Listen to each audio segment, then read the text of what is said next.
All right, I think we're live. So welcome to another Matt Maran Motoring live stream here on the Matt Maran Motoring YouTube channel. Hope you're all having a great weekend here, and thanks so much for stopping by. So like all the other usual live streams, we're going to go for about 2 hours or so. I'll give priority answering to anyone who does a super chat or a super thanks, as well as anyone who's a member there with the green usernames. They always get that priority answering. If you'd also like that, there's a link in the description there. And all right, so I see we have Kevin, Anthony, Wheatman, Theodore, Danny, Lancewath, and Raphael, and OKS Basis, Chad, and Fook. Thanks for stopping by, everyone. So I see Kevin saying hello. Anthony says, hey, everyone, great weather this weekend. Saw a ton of cool bikes, as well as 2 Viper GTSs and a yellow Lamborghini Diablo. My poster car as a kid. That's awesome. I mean, Diablos, I feel like are really rare. I don't know about you guys, but like I never see Diablos. Like, it's probably been, I mean, maybe I saw one in LA in the past year or two or something, but I don't even know about that. I think it must have been at least 4 or 5 years since I've seen a Diablo. So that's a very rare spot, in my opinion, at least around here. That's awesome. So you may win spot of the week here, Anthony. That's very cool. And Wheatman says, good evening, Matt and fellow car enthusiasts. Hope all is doing well. Hope you're doing well too. And Theodore says he saw a Jaguar F-Type or F-Pace 575 flat black, and it was beautiful. Very nice. Is that, I can't remember what that, if that was like one of the special editions. They had a bunch towards the end there, but that's, yeah, any F-Pace. I always thought they were really cool and underappreciated. I've never actually driven one, but they just had an F-Type, motor and sound to them. Pretty good looks, good space. And maybe that's a car I should review someday. I don't know. I don't think they're very popular, but so probably wouldn't get good views. But I'm personally curious about the F-Pace still after all these years. And Danny says, hello, I drove only today. Had my first last band competition yesterday. We placed 2nd out of 6th for our first one. That's pretty good. Congrats.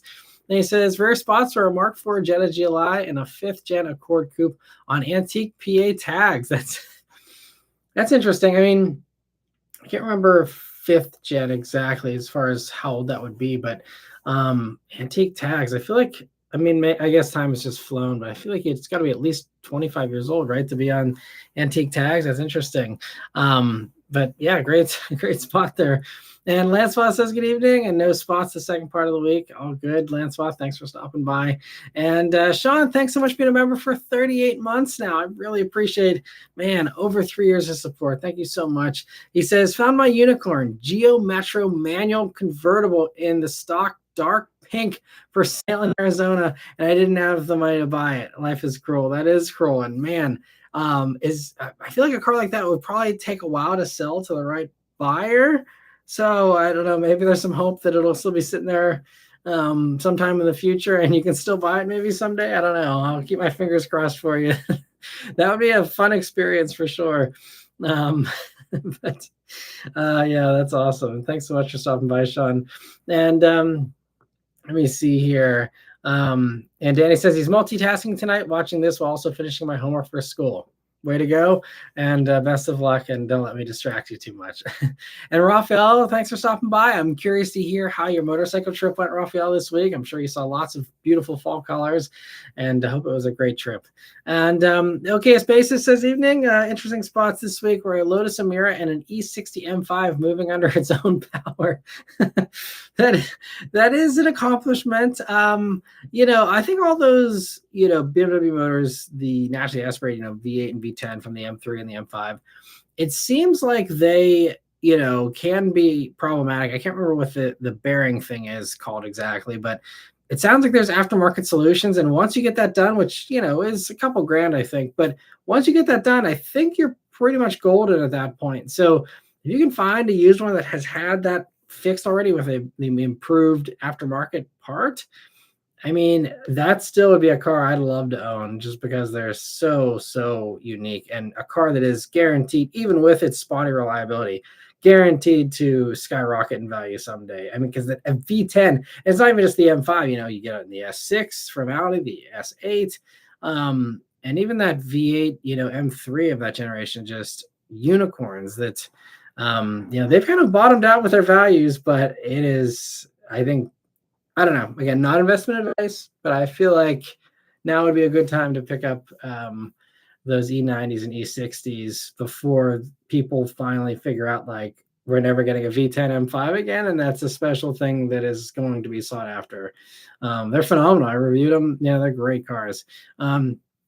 And let me see. Chad says, "Hey, I saw a Plymouth Neon. Still cool to see one in decent condition. Absolutely." And also, I see Chad. Thanks so much for giving a membership as well. I hope yeah, we got David is able to get one of those memberships there. And thank you so much for your generosity, Chad. And let me see here. Danny also says he also saw a 2006 Honda CBR 600RR on Thursday. That was the coolest thing I've seen in a while. Very nice. I know very little about bikes, so that goes over my head, but I'm glad it was exciting for you. He says it was yellow, blue, and white. Very nice. And Luke, thanks for stopping by. And Andrew, thanks for stopping by too. And Lancelot, thanks so much for gifting 5 memberships. I really appreciate the generosity and happy to see some familiar faces able to get some of those and also some new ones as well. So that's awesome. And thank you so much again for the kindness there, Lancelot. And let me see. So Luke says, I saw a Honda S2000 and a Mazda Miata cruising together. Did you see that trash charger I sent you from Costco? Crazy. Yeah, that was yeah, it was a brand new Charger EV that Luke sent me a DM, a picture of, and it had curved wheels, and the bumper was scuffed up and stuff. And like I told him, I was like, maybe because they're so dirt cheap. I think someone actually I saw on Lease Hacker this past week, someone leased one. I think it was like $40 some a month, like sign and drive, which is also an expert hack. You got to really be good to get like that low, but like it's getting close to the free territory for those things. And with that comes the concern that you're putting a lot of power and a very heavy and very nice car into the hands of someone that is looking for a $42 a month lease. So yeah, so we may see accelerated abuse on some of those. Again, we'll have to wait and see. And it doesn't necessarily mean that's going to be the case just because someone doesn't have a ton of money for a car. Lots of people that don't have tons of money for a car, spend little money on a car and still do take very good care of them. But sorry, I'm getting a notification thing here. But yeah, so but we'll see. I'm curious. With a lot of these EVs, they're leasing super cheap, and how they fare. And what ends up happening after all this stuff, in 2 or 3 years when these leases are up. But it's pretty crazy. And Anthony says one of the coolest bikes I saw was a stretch out Hayabusa electric blue color. That's fun. Those stretch out Hayabusas, they're wild drag bikes. That's mostly I think why people stretch them is just they just completely, I don't know what kind of quarter mile times they do, but I'm sure it's an insanely fast time and pretty wild stuff. And Strass Edge, thanks for stopping by, and Will from San Diego. And Strass also is asking or saying, "Hey Matt, planning on attending the Texas State Fair here in Dallas next week, hoping to catch a new reveal like they did with the Expedition last year." Yeah, I mean, it's probably likely that somebody's going to do something at the Texas State Fair. I don't know anything personally. Sometimes it ends up just being like a special edition of something too. But I'm guessing.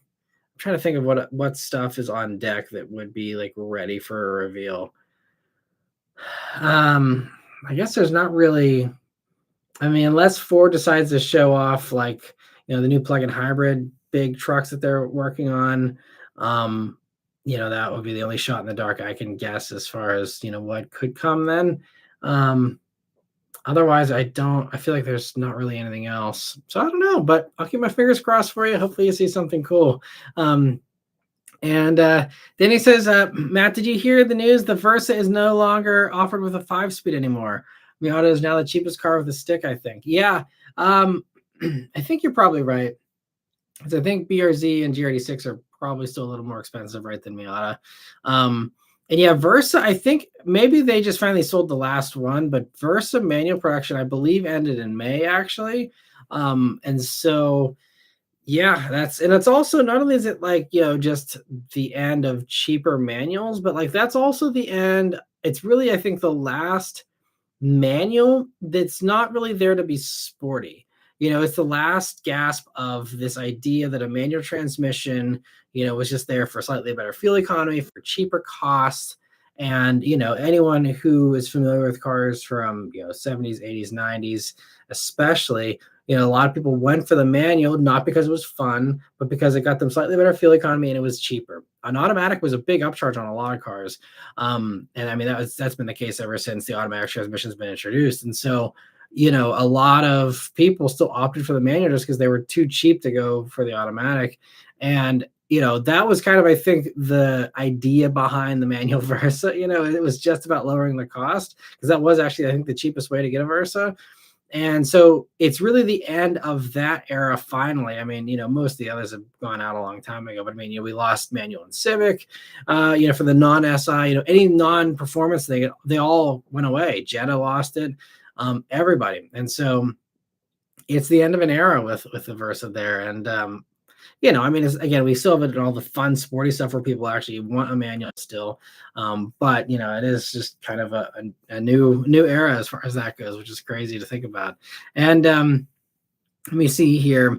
Chaz says random, but does anyone else find John Davis's voice from Motor Week oddly soothing? Maybe since I've heard the same voice for so long.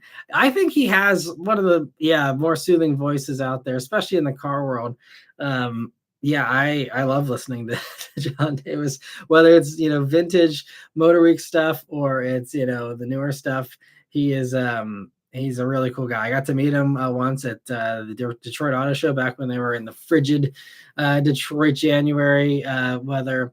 Got to meet him at it was, I think, actually a Fiat Chrysler party. This was probably 2018, I think, is when I met him. Only met him the one time. An absolute legend. I mean, he was really, you know, so many people look up to Jeremy Clarkson and, you know, Richard Hammond, James May, and rightly so. They really, you know, blew it up. But John Davis, to me, is the original video car reviewer and was the pioneer for that. I don't think there was anyone else. Maybe there was in other countries or something. Maybe someone else has done it, but I'm pretty sure he is like the first. He is the pioneer. And in many ways, you know, a lot of people can thank him for video reviews. I'm sure, again, someone would have, you know, tried it at some point, but like, you know, he was the first, and that's huge. And I mean, yeah, all the stuff that he's seen over his years of reviewing and stuff, it's wild. And I mean, I frequently, you know, every once in a while, whenever I'm on a trip with one of the other Motor Week employees, you know, always, you know, one of the first questions, how's John doing? You know, and hearing just their stories by proxy of, you know, things, you know, just fun things hanging around with John and stuff. He just seems like such a stand-up guy. And yeah, I absolutely could listen to his voice with that issue for long periods of time. So you're not the only one there, Chad. And Raphael says, back from the 7-state road trip, too many cool cars seen, but definitely some favorites. Nice. So I'm glad it went well. And Sean says there's actually a pretty devoted geometric community. I mean, I can understand that. Any quirky car, especially the Radwood kind of stuff, you know, I think there's been a real reigniting of passion around those kinds of vehicles. And so, you know, I'm glad, you know, people find whatever it is they love and stick with it. And that's what being an enthusiast is about, is, you know, liking something that, you know, most other people don't give a crap about, whether we're talking about super awesome cars or, you know, more ordinary or quirky or classic stuff. You know, the large majority of people just think of it as transportation, an appliance to get them from point A to point B. So, you know, finding your niche and finding your group and just celebrating this idea that, hey, we think this is more than an appliance is something to bind us together, hopefully. And Jordan, thank you so much for a super chat. He says, hey, Matt, do you think companies like Stellantis, Nissan, etc., are using AI to gather data and make money decisions, firing and hiring X vehicle projects? That's a good question. I haven't heard of anyone using AI for that stuff yet. There could be, you know, I mean, I think I've heard of like smaller implementations of like simpler basic things.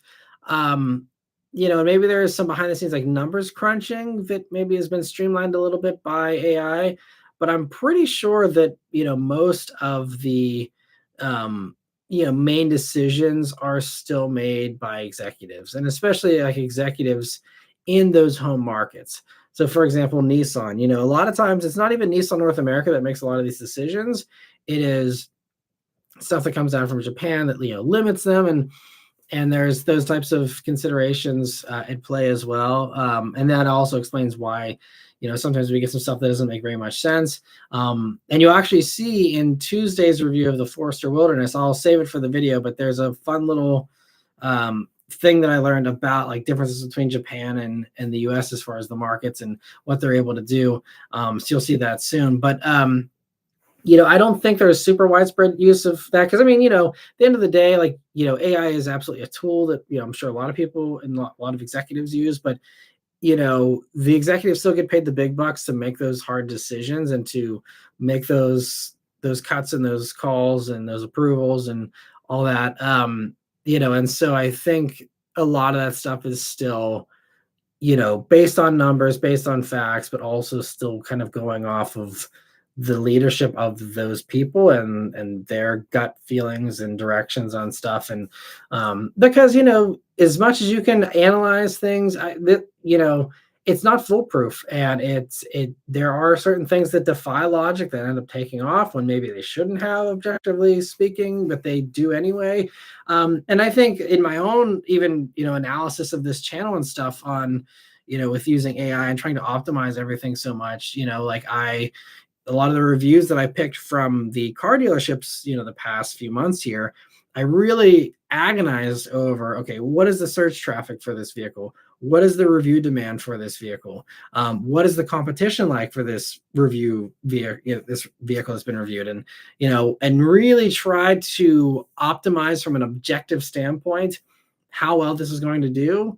And that works some of the time, but a lot of the times it doesn't work out that way. The Hyundai Sonata is a prime example. I did that. I was the first person on YouTube with a 2026 Sonata review. I'm like, this is going to just blow up. It's going to do great because everyone's searching for a 2026 Sonata is going to come to my video because there's nothing else out there, at least at the time I'm posting. And, it also has a new trim. So there's some new information there that hasn't been really covered yet.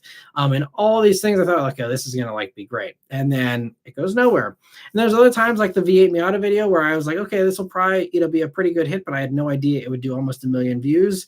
And so I think it's the same way with AI for anybody, and especially for these car companies is, you have an idea, but you also know your viewers and your buyers and all that kind of stuff. And I think, AI has its limits right now as far as how much it can reason through that. Because even with the best laid out plans, the best laid out reasoning, sometimes that doesn't matter. And I think, again, this channel is an example of that. I'm like, these things should be doing way better than they are based on all the analytics and everything that I've reviewed, and it just doesn't pan out. And then I'll take a chance on some random car. I'm like, oh, that's kind of quirky and weird. Let's do that. And then it ends up doing well. Sometimes it doesn't do well, but it's still, unfortunately, with a lot of these things, YouTube or oftentimes with car companies, you can kind of really optimize things so much, but it still may not be perfect.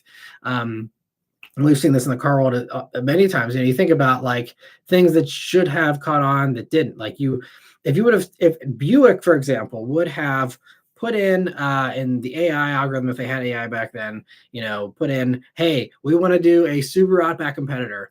What should we do? It would probably spit out something almost exactly like the Buick Regal Touareg that objectively should have done very well.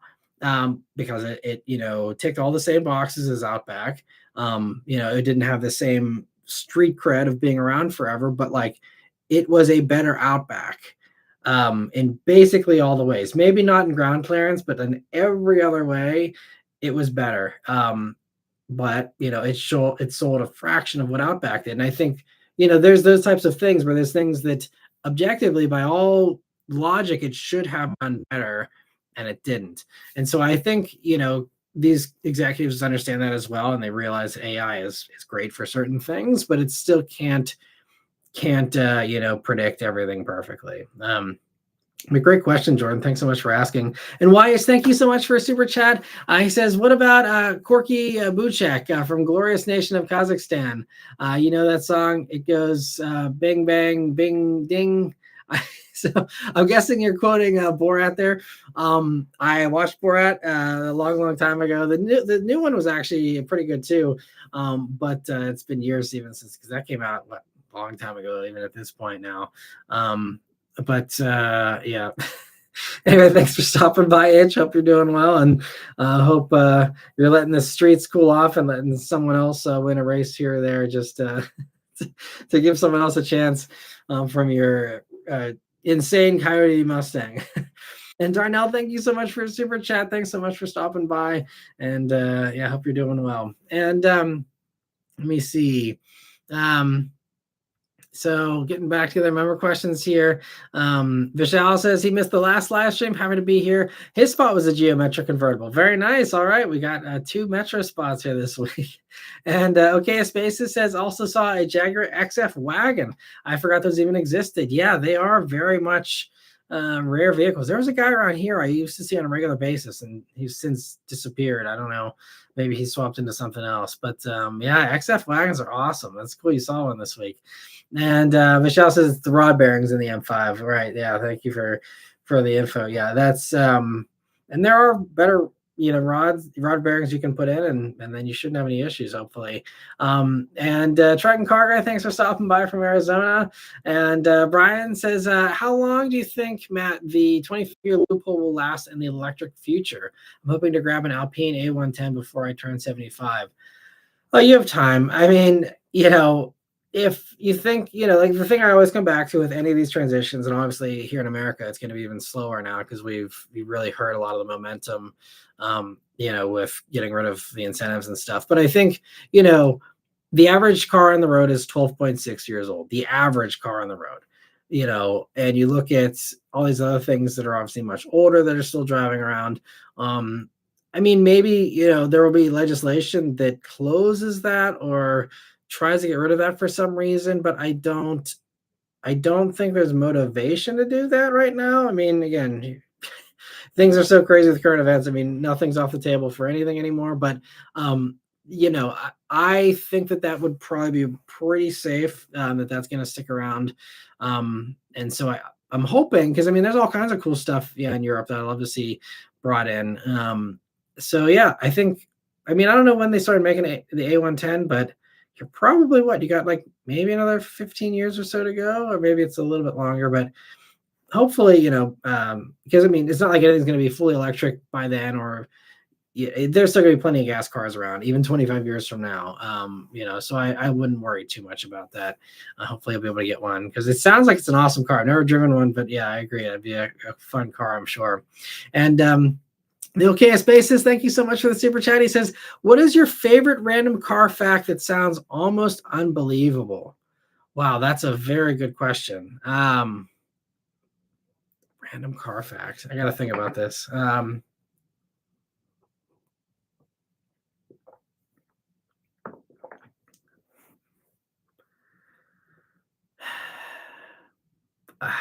stumped. There's nothing that jumps to the top of my head right away. Yeah, I can't think of anything. If I think of something, I'll let you know. Apologies for letting you down there with the super chat. I can't think of a random. I see Fuchs says that EVs were invented in the early 1910s. Yeah, that's cool. I mean, one of the other things, this was a quote along that same line. Thanks, Fuchs, for kind of getting my thinking going here a little bit. That one, it's not really a fact so much as a quote that I think it was one of the Rolls-Royce guys. I don't know if it was Rolls or Royce, but one of them drove an electric car back then and said that, the electric car is the perfect motoring experience. Like, it's the perfect luxurious, totally silent, odorless, he said, smoothest operation. He's like, as soon as charging stations can be arranged, he's like, this is absolutely the future. And obviously with the Spectre, Rolls-Royce, they very much repeated that quote. But it was insanely visionary of him. And it makes total sense. But the fact that someone back then, there were a lot of EVs, not a lot, but, there was a decent market share where it had a chance back then to be the main way to do things. And you look at around that time period, a lot of other stuff was electric or going electric, and things like, why are we using a gas engine for this? We should probably just go electric with this. And it became, it's something that started to make sense. And then, there was, a few factors. I mean, I'm sure there's whole documentaries that have been done about this, but there's a few factors, according to my understanding, that, played into why gas, took over. There was, some lobbying efforts and some pushing into that sector by the gas industry, but also it was easier to, I think put the gas tanks in the ground and do it that way versus the electric. But like, like the Rolls-Royce founder, 100+ years ago, envisioned this world and recognized this is ultimately the way we're headed, even if it took us 100+ years to get there, and is continuing to take us time to get there. But I think that future now is more obvious. I think most people, in the industry at least, have understood like, hey, this is clearly like the better, faster horse, the whole invention of the car. It's just kind of the same thing. And so I think, but it's kind of fun to think about, him having that vision way back then. And I feel like there was another little random fact that kind of was in that same neighborhood, but I can't think of what it was now. But yeah, that is a really cool little factoid there. A lot of people probably don't realize and don't, that always think this newish thing.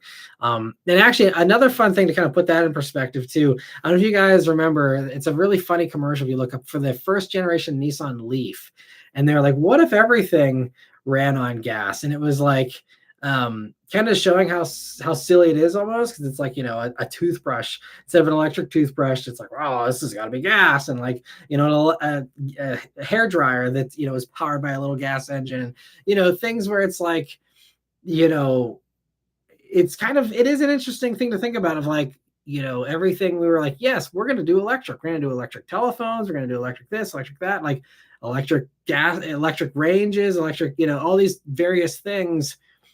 And then the natural thought is, oh, that'll extend into everything. And instead it's stopped. And again, I think there's some reasoning and some assistance. There are probably some practical considerations as well. But it's fun to think about, like, if the world had continued to progress, and there wasn't the outside meddling and stuff to keep gas around, like, how would we actually be in the Jetsons world with flying cars at this point? Or would we, it's kind of interesting to think about how far battery tech would have advanced, how far everything, as far as electrical stuff could have developed. And it's kind of a fun thing in an alternate universe, alternate timeline, where others might have ended up. But great question. Okay, Spaces. And if I think of any others throughout the course of the evening here, I'll let you know.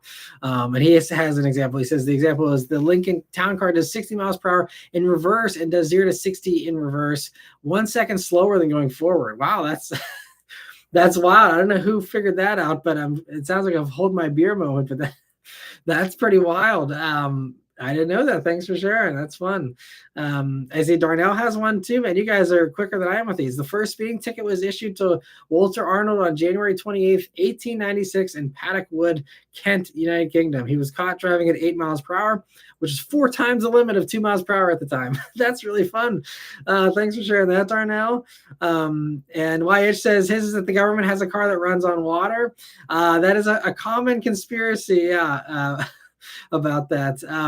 And Fuchs says he just fact checked himself. EVs were popular in the 1900s and is 1/3 of cars on the road along the Model T. Interesting. I didn't know it was up to 1/3. That was actually a bigger market share than I thought they had back then. So yeah, it got close. Because we're not even at 1/3 market share now. Obviously, we have way more cars, but like, especially back then, that was pretty impressive, considering I'm sure it still wasn't cheap. And let me see. I see Raphael also says, while we're on this topic, I hope we never get flying cars. People can't drive in 2 dimensions. We'll go extinct driving in 3. Yeah, and I'm sure we'll probably go extinct before we ever even get to that kind of technological capability either, with the way we're going. But I mean, it is a terrifying thought for sure, that at least we're on the ground and there's only so much you can do. And I wouldn't really want to trust people. I think, the only way where flying cars would actually make sense is if it was fully autonomous and, was very much foolproofed and R&D'd and very advanced autonomous tech that then, but like I've said before, people don't even feel comfortable in an autonomous car. A lot of people don't even feel comfortable having like adaptive cruise work for them half the time, you know? So, I mean, um, again, we'll be so far into the future before people have that much trust in technology to actually let a car not only drive them, but fly them off the ground. Yeah, I don't think that's happening anytime soon, even if the technology is there. um, and let me see, where were we here? Back to the other questions. Let me see. So Fook says, I didn't spot anything cool this week, but I watched a podcast recently, and apparently even Shmi is not too proud to accept press flights and hotels because he said it still costs him more in time. Interesting. So yeah, that's interesting. So yeah, I mean, and I've talked to Shmi. I mean, it's you know, again, you're seeing the highlight reel. I was actually very fortunate.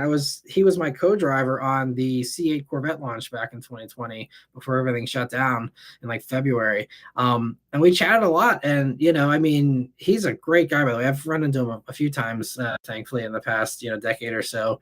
But you know, the last time I talked to him there, you know, he was saying how it's really tough. And the only way that it's actually like even remotely possible because he is going different places so much is like he's like, oh, I have to have like first class Emirates, you know, kind of like suite style rooms. And that sounds like a really like bougie thing to say, but like he's like, I need to have like at least some kind of good night's sleep. And you don't get that on a plane if he's always doing all of these, you know, flights overnight nonstop.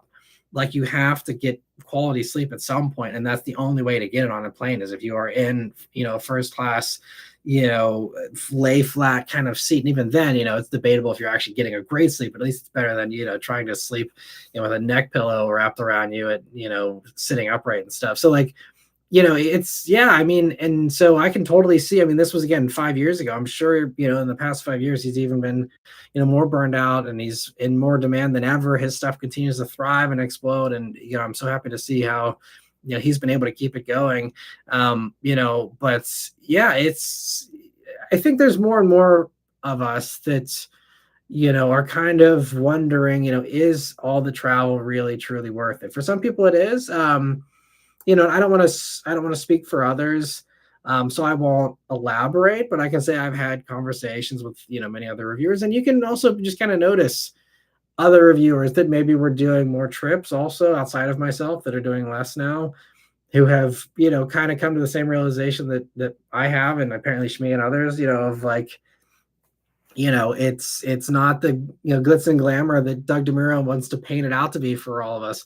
You know, it's, you know, it's a lot, you know, being away from family and friends and always being in airports, not a great experience. Anyone who has any experience with that, you know, being on planes, you know, it's not all glamorous. You know, yes, there's the little bit of fun that you have, and there's some really cool experiences, and you know, there's certainly some great parts of it. But yeah, so I hope Shmi does take care of himself. And yeah, that's one of the hardest things about this, especially once you do get more and more popular and you have a ton of opportunities. Saying no is really hard. I mean, it's, you know, that's been my struggle this year with press cars. I've been telling you guys how I've been saying no to more press cars.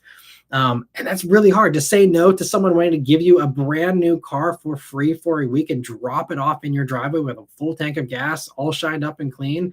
Like that's hard to say no to, especially when it's a really cool car that even maybe a car that I personally would like to drive, even if none of you guys give a crap on YouTube about what it is, you know, like it's hard to say no. And it's hard to say no when, you know, you get invites. I mean, I just had another invite this week for a really cool thing that in a vacuum, if there was, you know, if I didn't have a family and I wasn't doing this all the time, I'd be like, oh, this sounds like an amazing trip. I'm, you know, I'd love to do this. But then it's just like, you know, is this actually going to be a profitable thing? And looking at it as a business. I was talking to Eddie X, actually, you know, he's recently gone full time. Another awesome guy. I just saw him actually this past week on the Subaru event, which you'll be seeing the reviews on Tuesday. But you know, back whenever he started going full time, you know, was on a program and I was chatting with him, and I just said, you know, do what's best for you. But I'm like, you know, especially once it's full time, it stops being this fun hobby. It's like, oh, that would be fun. I'm just gonna go do that, and it turns into, you know, the money equation of, you know, I'm here to like make this my living. Like, is this actually going to be profitable? And that's a whole different equation and a whole different question. And it's, again, you got to take a chance because AI and all the other stuff can't perfectly predict what the video is going to do, but you have to take an educated guess. And things that, again, I'm like, I just don't think this is going to do well for me. I didn't do. The Hyundai Palisade is a prime example. Hyundai Palisade, I got an invite for, I said no. And, that's a huge seller, but I knew that I was going to be posting the video alongside all the other, big YouTubers at the same time with the embargo. And, Hyundais just don't do well on this channel. It's just the way it is. Unless it's a fast, Elantra N, Hyundais just typically do not do well on this channel. So the brand new 2026 Sonata is perfect case in point. And so even though that's a car that, yes, should do well, I'm interested in it. I think it's a very important car to review, and I will do it eventually, but I'm not going to fly and lose 3 days out of my schedule and, fly across the country for, something that I am not confident is going to get more than 5,000 views. It actually turns into a waste of money because I could literally go outside and film myself skipping down the street and get the same views. Why would I fly, 3 days and do all this stuff and leave the family and all that for nothing, So, I mean, and that's, I think a lot of us are really trying to be, a little bit smarter about that. I think the thing that accelerated, last thing I'll say, and then I'll get off this tangent. The thing that really, I think, accelerated a lot of the burnout among YouTubers and people is that before COVID, there was auto shows, and auto shows were where, okay, it's the big blitz, everyone's showing their new stuff and that's it. But whenever COVID happened, they started doing these entire trips just to show off the car. I've done multiples of these where I'm flying an entire day to the West Coast. I'm staying overnight, and then the next day I get an hour, 1 hour. I'm flying across the country, spending 3 days for 1 hour with a car, if I'm lucky. And like some of the times it's not even like a great hour. Like I flew all the way to Malibu, which again sounds glamorous, but flew all the way to Malibu, California back in 2022 or something to do the first look video on the Mazda CX-90. And I was like, this is a really big deal. This is cool. And this is when I was, trying to just, accept basically everything. And I thought that would be kind of the way to success. But even with that, like there was a guy, because they were filming at a private swanky house in Malibu. There was the neighbor next door had their lawn crew going during my hour slot. And so I really edited around it. I'm not sure, how much you can pick up in the video, but like I'm having to shoot around like, lawn guys, leaf blowing in the background while I'm trying to do this video. And again, I did all this hassle for this 1 hour slot, and then it gets screwed up by some lawn guys leaf blowing and stuff. And so like there's a lot of these kinds of things where I think, once they started doing these little first look trips, it was just too much for everybody. It's one thing to fly all the way over there and then, do a drive and spend a whole day with a car. Okay. But whenever you're doing all this traveling and stress for a 1 hour shoot with a car, I think what really burned a lot of people out. I know people have started to say no to those, or they've split it up and instead they've said, okay, I'll do the first look, but I'm not going to come for the drive. I'll wait until I get it in the press fleet instead. Depending on how they value, being the first on the scene with coverage of a car versus being the first to do a review of it. But like, it's just a lot. And I mean, a lot of people who still continue to do everything, a lot of my, colleagues I, talk to and see, pretty often, they do everything and they're just so swamped with travel. And it's way more overwhelming than it used to be.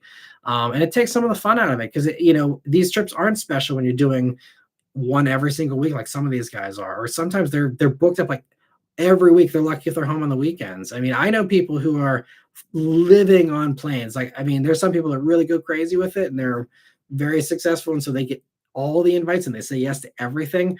I mean, there's some people, they're home, if they're lucky, maybe 30 to 40 days out of the year. Like it's ridiculous, it's just like, so, I think everyone has to find their no. Otherwise you'll be that guy who's on the road 300 days out of the year.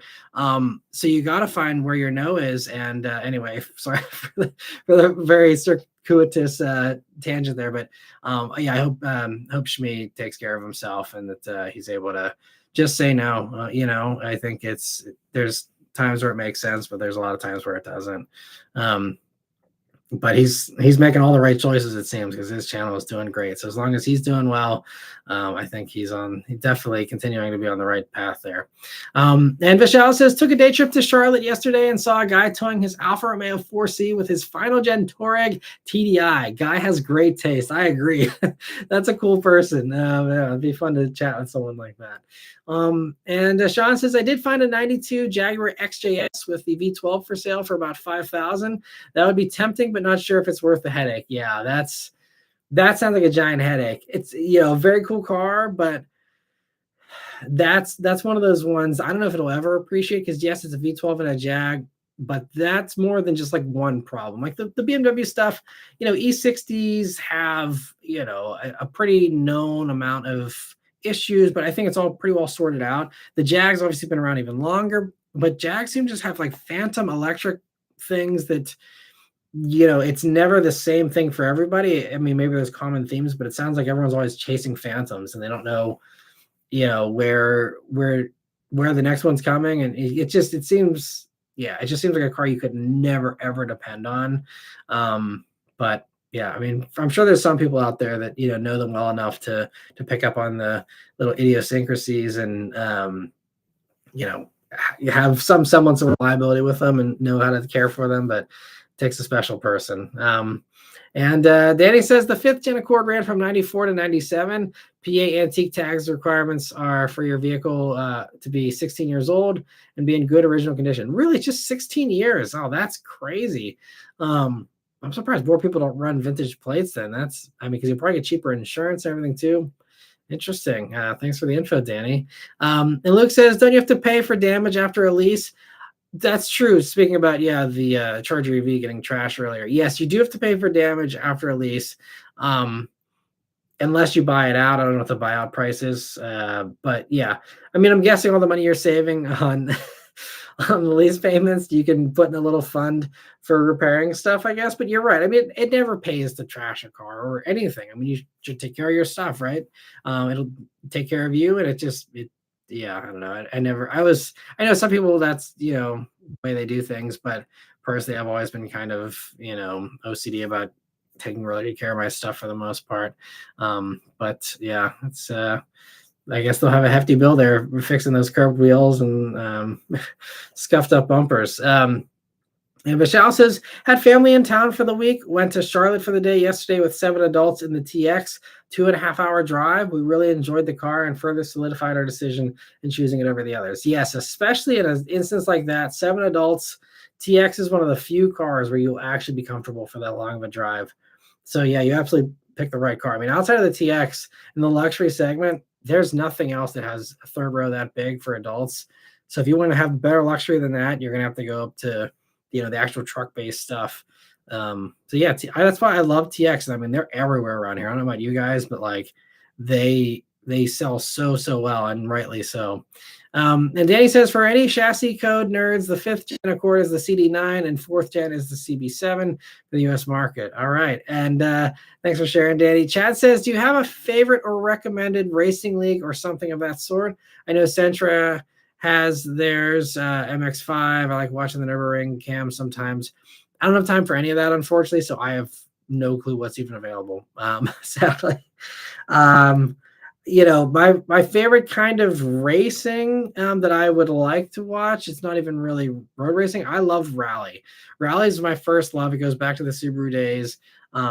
And that's it. When I think about watching motorsport and getting excited about it, rally is what really get me excited. I don't really know if that's even televised, honestly, because I'm so out of the loop. But if I did have time, I mean, this is a very long list, and that would be still pretty close to the bottom of it. But if I managed to do everything else I want to do with my free time, I would eventually probably try and watch rally racing, or maybe go to some rally races, up in like Vermont or something. I think they still do stuff, but WRC stuff would be really cool to see. Yeah, but Trenton Car Guy says, one of the managers at my job got one of the new Charger EVs. Nice. Well, I hope they enjoy it. I hope it treats them well. And Luke says, John Davis reminds me of Billy Mays. Rest in peace, he passed in 2009, I believe. Yeah, Billy Mays was from Pittsburgh. His funeral was like 15 minutes from my parents' house. Billy Mays, Although to me, Billy Mays um, was a little bit more of a grating voice in my opinion. John Davis is a little more chill, I think. But I see Austin says Rip Pat Goss from Motorweek. Yeah, absolutely. Sad that he's gone. And yeah, Chad says John Davis is the OG. Absolutely. Someone needs to put that on a t-shirt. Motorweek should put that on a t-shirt. And Luke says it always makes me go insane if I ask someone what kind of car they have and they don't know. Like, even if you're not into cars, is that a minimum? Know your own make and model. Yeah, yeah, but it really shows just how very disconnected so many people are from that whole thing. And yeah, they can tell you the color, but I've had those kind of conversations as well. People are like, well, I don't know, but yeah, that's why, again, it's something I think we can all kind of get behind, like just the fun of the act of driving, and that's just, I think, something that used to bond, people, and it didn't have to always be snobby, oh, well, you don't have this thing right or that thing right or whatever. But Danny says, I listen to 80s on 8 too much sometimes. Then I listen to the New York station since I'm in New Jersey and the FM signal is that good. The New York station is 101.1 CBS FM. They play 80s, 90s, 2000s. Nice. Yeah, Sirius XM is great. That's one nice thing to have in all these press cars most of the time. And Brian, thanks for the super chat. He says, gotta go. Have a good stream, Matt and chat. Thanks for the super chat, Brian. Sorry if you already signed off here, but sorry I missed the super chat until now. And Jordan, thank you for a super chat as well. He says 27-ish hours until the EV incentive is gone. Yep, it is final days. Run down to your dealer now. These deals won't last. It's actually true for once. So yeah, it is crazy. I mean, the only little tiny extension is, I believe, I don't know if it's every state, and I'm not sure exactly all the rules, but there is like the addendum that if you have an order placed for a car, even if you don't take delivery, as long as you place an order and you put down the first month's payment, I believe, or you have paid the first payment on it, you can still claim the credit. So I think there are a few people who, like dealers that have sold out of inventory, but they have stuff coming. I don't know when the cutoff is, if it's by the end of the year they have to take delivery, or when exactly the end is for those. But that is the only other way, is if you can, by Tuesday evening, slap down a deposit with your first month's payment and sign and agree to buy a car sight unseen. If you do that, I think you are able to get it whenever the car finally does show up.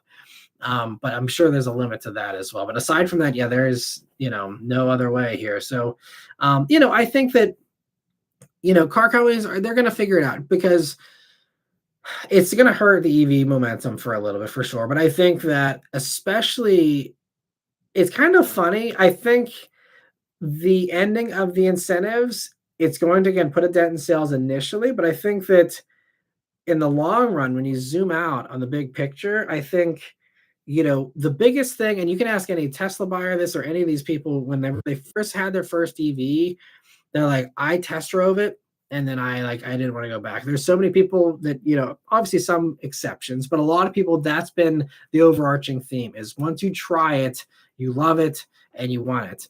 And I think that, especially, not only just trying it on a test drive, but all these people that are getting into these super cheap EV leases, assuming that they've done their research and they're buying a vehicle that suits their actual needs, they're getting hooked, and they were pushed into an EV sooner than maybe they were going to naturally, because of the incentive ending. So like, them getting rid of the incentive, they think they're hurting the EV movement, but I think they've pushed a lot of people into trying EVs, even faster, and accelerated the movement temporarily here. And then, you're going to see EV sales are going to be just astronomical here this month, I'm sure.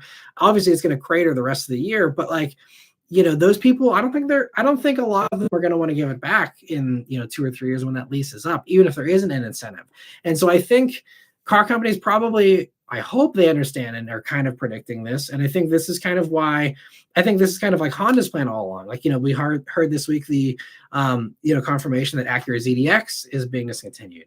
And, if you don't know the story of ZDX, you'll say, aha, see, like, the ending of incentives is working. Acura doesn't think they can sell this thing after incentives are done, and they're getting rid of it already. And it's like, actually, Again, big picture plan, not basing car making decisions on administrations because they come and go. ZDX was always planned for 2 years. I believe Prologue might have had another year. I'm not sure. I don't remember exactly, but ZDX was never going to last more than 2 years. I could have told you that 2 years ago. Like that was always the plan. And it was because you look at what is coming out. By the time they get rid of the ZDX, you might have a little bit of a few month lull, but they have this Acura RSX. The RSX is going to replace the ZDX, and that was always the plan. And I think you're getting all these people in the door at Honda dealers buying a Prologue, and yes, it's a GM EV, so it's not really a true taste of what you're going to get from Honda, but you're hooking Honda customers on the EV experience. And then whenever those Prologue leases are up in 2 or 3 years, then Honda's going to have the 0 Series SUV, and they're going to have, again, this Acura RSX for the ZDX buyers and stuff. You say, okay, I'm really happy with this. I still want to stick with Acura Honda or whatever. And then they'll say, yes, and here's our newest, best model, and it's done the way we wanted it to do from the ground up. It's all Honda and, all that kind of stuff. It's a very smart plan. And, I know a lot of people, see some of the decisions car companies make and think it's just the whole company's run by idiots and there's no, plan here. But like, there's smarter people, in these positions than I think a lot of people give them credit for. And so, I think that you're going to see a lot of that of, car companies realizing in the next couple of years here, they need to get their ducks in a row, put out the best possible thing. So whenever these cheap leases are done, you have people in a position. I mean, again, it'll come down to their finances and how the economy is doing, but at least the product will be at a point where hopefully it will be that really perfected, a next generation technology from every standpoint, and then you also have the pricing come in to make sense. And we're seeing a little baby taste of this, for example, with Subaru just announced pricing for the refreshed Solterra this week, and vastly improved, more range, way more power, really better charging, like better in all the ways where it's really important. And they announced the pricing is going to be identical to the pre-refresh. As many of you know, if you follow car news, that usually doesn't happen. Anytime even a new model year comes, there's a price increase. And so I think, car companies are going to have to find where the supply and demand, equation lands. And, again, Europe already did this. Most of Europe got rid of the incentives. I can't remember exactly when, but it was sometime, I believe, in the past year. And, sales were hurt initially, predictably. And then, now it's like, okay, well, now it's up to us to, swim on our own here. Then, take the training wheels off the bike, and we got to, price these things as aggressively as we can. And I mean, that was always the intent of the incentives, was they were never supposed to last forever. They were supposed to last longer, but they were never going to be a long-term thing. It was just to help, get this little baby of a movement, up to crawling and up to walking, and, then hopefully it can run on its own. And I think that's, even though that training wheel period has been cut shorter, I think, it's still not going to stop the transition. I think it's everyone kind of in the industry agrees this is what makes sense. This is the most efficient way. This is the better thing for the environment. There's just all these things that it just makes sense. And cost parity with gas should be here in the next handful of years. And it's, even though the U.S. is going to drag our feet and try and do everything to kick and scream and fight against the transition, the rest of the world is carrying on, and they're going to continue improving, and we'll get trickle down improvements from the rest of the world, especially at least on the foreign models, and I'm sure also the American companies will benefit as well, just with new battery tech that they buy and technology breakthroughs and stuff like that. So I mean, it's still going to advance, and what the U.S. does matters very little as far as that particular segment goes, I think. So it's unfortunate, but I think after the little crater period, I think we'll figure things out, and it'll be okay. But we'll see. And let me see here. I guess, sorry for the other long tangent here. Getting back to the questions though. Ahmed says, what are your thoughts on the long-term reliability of these 3.3Ts coming out of South Korea, the Stinger GT and Genesis G70s? I've seen some that are over 6-figure mileage, and I haven't. I mean, they've been out long enough. I'm sure there's some people well over 100,000 miles at this point, and I haven't seen any bad catastrophic stuff. I mean, all the smart stream stuff everyone loves to complain about, and there seem to be some real issues with some of those. I think a lot of the reliability complaints about any vehicle are largely overblown because you have the very vocal minority, while everyone else who's happily driving around doesn't say anything online, because why would they? They can't even remember what the make and model of their car is. So they're not going to go on a forum for a Sonata and say, this is, the greatest thing ever.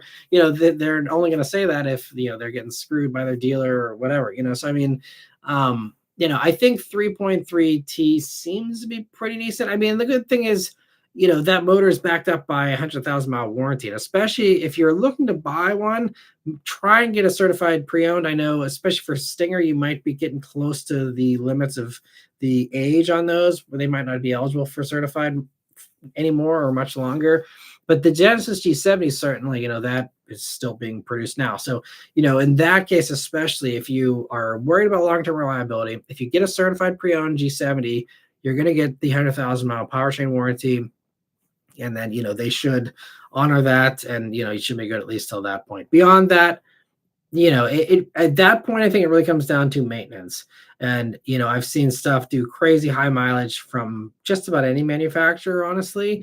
And it comes down to, has the maintenance been done well? And I think, the cars that oftentimes do the super high mileage are often, one owner cars, where it's been the same owner who's meticulously cared for it from new, all the history, everything on the car. And, an oil change has never been late or skipped or, whatever, and those typically seem to be the cars that do less. I mean, some people treat their cars, like gold, and it still ends up crapping out at 80,000 miles. I mean, there's always some unknown variables. You're just, that's just the luck of the draw. But typically, I personally don't have any super big concerns with that motor, because they couldn't put a long warranty on it if it was just going to be a ticking time bomb. I mean, they would just lose their whole company in warranty claims. You know what I mean? So there's that, to me, tells me it has to be at least a half decent motor. But again, that kind of a question, you'd be better off probably going on to Kia forums, Stinger GT forums, Genesis G70 forums, subreddits, Facebook groups, Facebook pages, stuff like that, and get a much better read on that, I think, and something like that. And I see Mike's asking, do you expect EV prices to drop or remain the same after September 30th with no more CAFE penalties? Every OEM besides Tesla has no reason to worry about EV sales. Yeah, I mean, well, you said maybe GM because of product investment. I mean, it's not just GM. I mean, everyone has done billions of dollars into this electrification switchover. And that's why this isn't stopping or ending. I know, again, we've already talked about all this, and you've hopefully heard all this stuff I already said, Mike. But, they will definitely adjust prices. And what we saw, Tesla was kind of the front runner for this. And I talked about this, a couple of weeks ago, too. I think that, we had already a phase out of the tax credit, if you remember, several years ago, where there was a cap, and it was, I think, 200,000 cars or so, and then the credit went down to half, and then it went down the other half, once you hit, I don't know what the threshold was, 300,000 cars or something. And GM did it with a Bolt, and Tesla did it as well. And what you saw with both of those companies is, whenever it went down to 3,750, I think for a while they matched, and they just comp the other 3,750 to kind of get you back to that equilibrium there. And then once it dropped off completely, I'm pretty sure there was some pretty heavy discounts. I don't know how much of that was because we were talking about the last gen Bolt at that point, and maybe they're trying to clear stuff out, or if they just truly discounted it. I mean, every company is going to have a different equation as well as far as where their payoff amount is, what is the profit margin on this car? And obviously, if you're discounting it by $7,500, no non-exotic car, I guess I should say, has that kind of a margin. $7,500 off of any car, maybe a pickup truck, but anything other than that, you're not getting, that's a money loser for the company. It's a money loser for the dealership. Everyone's losing money on that except for you if you get a $7,500 discount on anything, really. And so, but some companies will take it on the chin for a while if they're trying to, gain market share, if they really, again, believe long term this will pay off in this long, curve. We're kind of, in this downward part, but it'll pick up and eventually it'll be worth it in the end, kind of thing. Everyone has their different calculations as far as what's worth it and what's not to them. So that's going to be the bottom line, I think, is, the companies that are in better shape, I think, are going to be more able to do bigger discounts. And for example, I mean, I don't have a crystal ball. I know nothing, but, Cadillac is very proud of the fact that they're the top selling actual luxury EV company if you don't count Tesla, which, everyone can feel differently about that. It doesn't, neither here nor there, but Cadillac's very proud of that title. In their opinion, they are the top selling luxury EV manufacturer because of Lyric primarily. And they don't want to lose that. And if they obviously are going to lose the tax credit on Lyric, but are they going to want to lose that crown to someone else who maybe is more willing to discount? I don't think so. So I think you may see stuff like that where you might have a harder push with Lyric getting discounts, for example, compared to some others, where there might be some other companies where they're like, well, we don't care if we sell 1,000 of these, like, it doesn't matter, and they just do less. And other companies who typically just discount less in general, like Toyota, if Toyota prices BZ and tries to get it to a really good point, which I think is actually priced pretty well when you look at what a RAV4 costs. It's pretty well priced already. Toyota buyers aren't used to getting giant discounts anyway. You probably won't see 7,500 off a BZ. So, that's one where I'd recommend, getting it now, because you're not going to probably get as much of an incentivized, rates in the future. But, so I think you're going to see differences from company to company. But, they still don't want to lose the billions of dollars they invested in this stuff. And again, it's not going away. So it's not like they can just say, okay, well, let's just close that chapter, carry on with business as usual, and pretend like the past 5 years didn't happen. That's, they won't do that, because then they're really flushing a ton of money down the toilet. It's cheaper to just keep going this way and hope that things, figure themselves out. And even if we do come to, some kind of recession here later this year, at some point in the future, that's going to hit all cars anyway. So even in a thing like that, it really, the focus, I think, now for most car companies is, okay, we need to get to affordable cars. Every car company needs to have a 30 grand or under EV. And I think, Ford sounds like they're right on the cusp of, having something here pretty soon. And, we see the Slates of the world and stuff like that. And I think that, we're going to be seeing more of this. Obviously, Nissan is honestly like really ahead of the curve here with Leaf. Bolt coming back here is going to be, probably, under that price point, but even Equinox EV is already, very well priced. And so I think, those are the companies that are going to rise to the front of the pack, and you're going to see, some of the others struggle, but everyone in the mainstream segment needs to have an under 30 grand EV to sell. That's, still competitive and impressive if they actually, again, want to not fail. Because again, if these things crash and burn, like that entire investment crashing and burning, and there's no other backup plan. All the other gas stuff is dated and pretty just not something you can carry on for another 20 years. So it really screws things up if they botch that, I think so. But we'll see. And Colby says, hey, Matt, what do you think will be your next V8 Miata video? Keeping in mind, it's hard to predict. What do you think will be the next Impala SS or V8 Miata level performer? Your guess is as good as mine. I mean, the thing with those kinds of vehicles, they pop up on my radar, a week or two ahead of time. And I never really know what that looks like either, with the Miata, especially, that was, not only just the fact that it was a V8 Miata, but the fact that it was a V8 Miata when no one in this cluttered, crowded world of automotive YouTube, no one had posted a V8 Miata video, I think, in like 3 or 4 years. Nobody, not on an old one, not on anything V8 Miata. Like, no one had done a review video on anything in the past several years. And then this was a brand new thing. No one had done an ND Miata, really. So it was a lot of firsts, and obviously just, a good video in my opinion as well. So I think, like, that kind of an opportunity is really a very rare. I won't say once in a lifetime, but a very rare kind of aligning of the stars, which unfortunately I think what it takes for me to get that kind of views anymore. I mean, if you look back at my old videos, I have, probably at least a dozen and a half videos with over 1 million views. Like, it used to be a lot easier to get. And it's very hard now with the competition and all that. And just, it's just, also people just are less into cars than they used to be too. There's less people watching car videos than there were 10 years ago. But so I don't know. It's a very good question, Colby. Trust me, if I knew, I would I'd be running, not walking, to film whatever those are. But I really have no clue. But I always keep my eye on the used dealership lots that I work with, to see if there's anything that really I think is gonna be a good thing to film.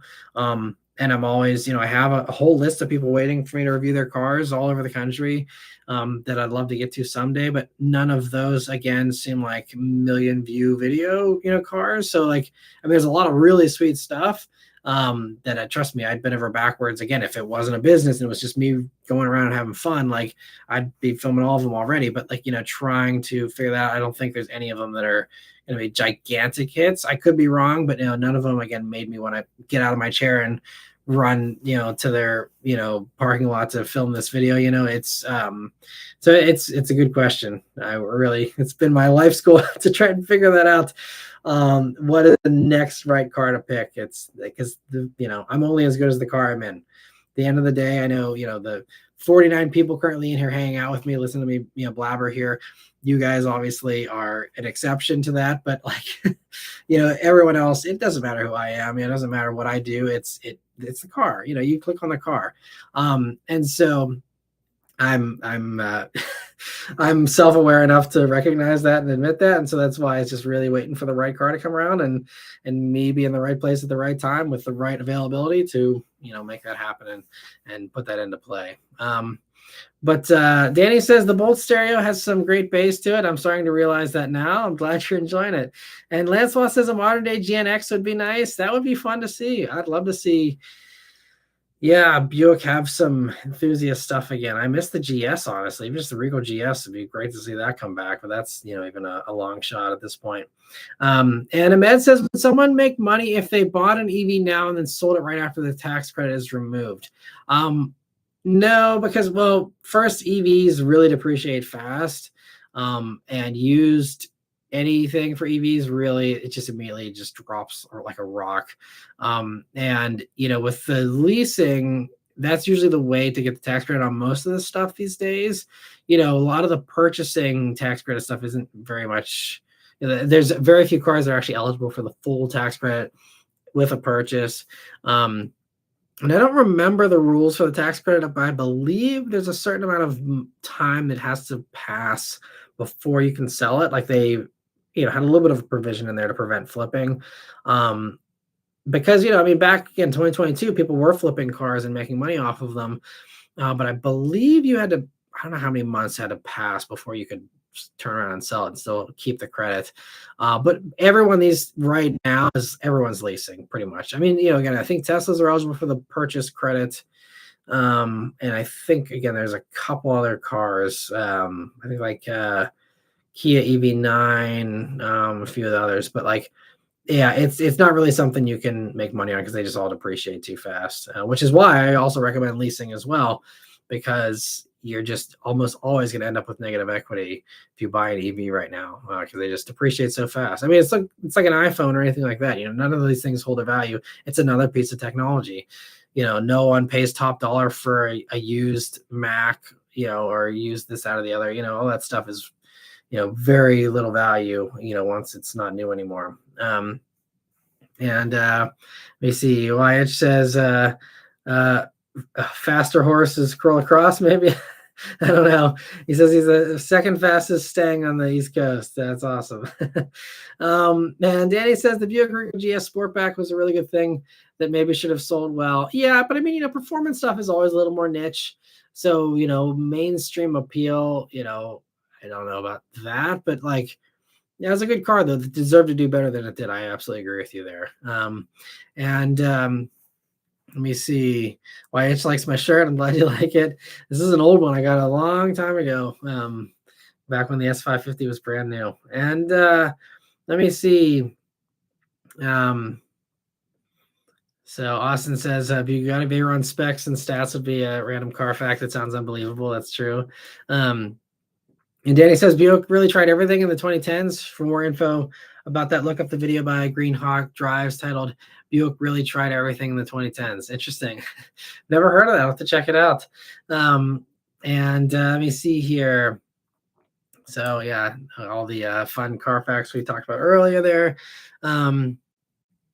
And Clint says, Matt, is there a car review that you wish you could go back to again? It could be either to experience it again for the first time or because you felt you missed something or some other reason. I mean, a lot of the stuff that I did, 10 plus years ago, I'd love to go back and revisit just because I'm a much better reviewer and I have a lot more experience now. And I mean, not to discount any of my old reviews, but like, I mean, I was easier to impress, and that's why you see crazy reactions to a BRZ acceleration, which these days, I mean, I still get a little giggle out of it, but I'm not like peeing my pants and like ecstasy like I was whenever I was driving some of these funny things back in the day, and so I think also with the context of modern vehicles and how things have progressed, I think it'd be a different take. It would be very fun to do for basically everything I've done in the past of, what is it like now after, now I have more driving experience. I've, done a lot more high performance driving training. And so I can handle a car better and have more confidence in a car. So maybe it's less edgy maybe than it used to be.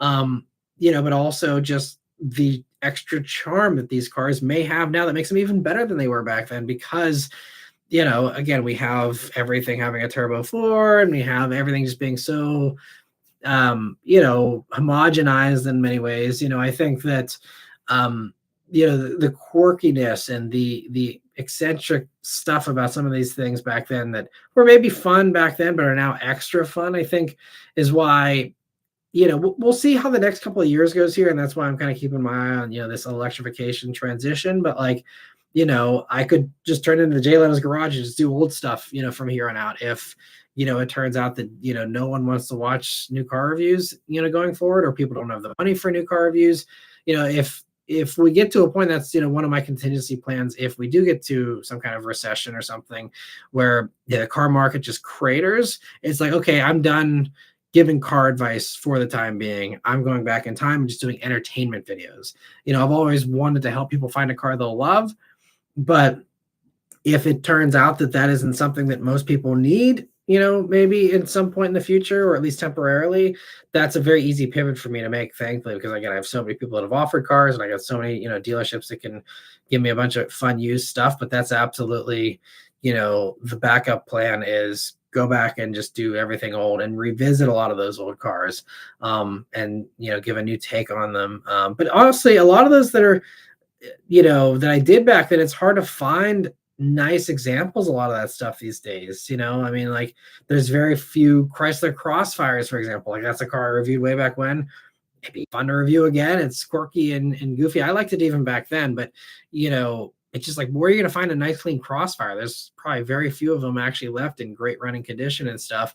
And so that's going to be kind of the challenge, but I absolutely am open and interested in doing that very thing of going back and stuff that I want to try again that I loved back then, or maybe stuff that I hated back in the day that, I think maybe I would like better these days. For example, I think Honda CRZ, I was kind of lukewarm on that when I reviewed it way back when. I was in one of the early reviews. Because back then, like my point of reference was BRZ, and if something was less fun than the BRZ, it just was underwhelming to me.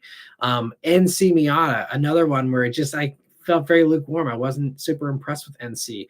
NC these days is a fantastic value. It's super cheap. It's a fun little roadster. And for people that are, again, comfortable with Miatas as far as not needing to have a zillion horsepower and, puffing up your chest, like, I mean, NC Miata is probably one of the best sports car deals right now you can get, under 10 grand all day. So I think like that's what I like to revisit. There's a lot of stuff like that, and yeah, I mean anything from the 800 plus cars I've reviewed at this point, a large majority that are more than 5 years ago, I'd probably like to go back and revisit. So we'll see. Again, we'll see how things go, and just I'm just taking it day by day, trying to figure out what's the right next car to do, and if that takes me down to the old used stuff, that's great. And if it takes me to doing more new stuff and helping people figure out what car to buy, that's great too. But for now, I do really love helping people and having something for everybody. So this isn't just straight, enthusiast cars all the time. But we'll see. Again, that could change. I'm open to whatever. I'm just here I'm trying to just pay the bills, trying to keep this channel alive. So whatever I need to do to, do that outside of doing something I wouldn't enjoy, like project cars or something. But I'd love to do all the old stuff again. That'd be really fun. And Chad's asking how they measure the speed back then. Speedometers go way back. I mean, yeah, I don't know the whole mechanical,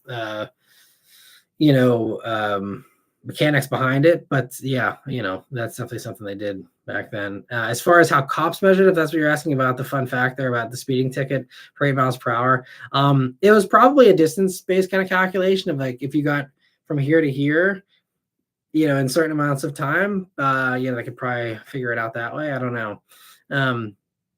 And Danny says Subaru pioneered the eCVT in 1989 and did that in the Justy. That's another fun car fact. Yeah. And Raphael says, I hope. Okay, we covered that already about the flying cars. Let me see here.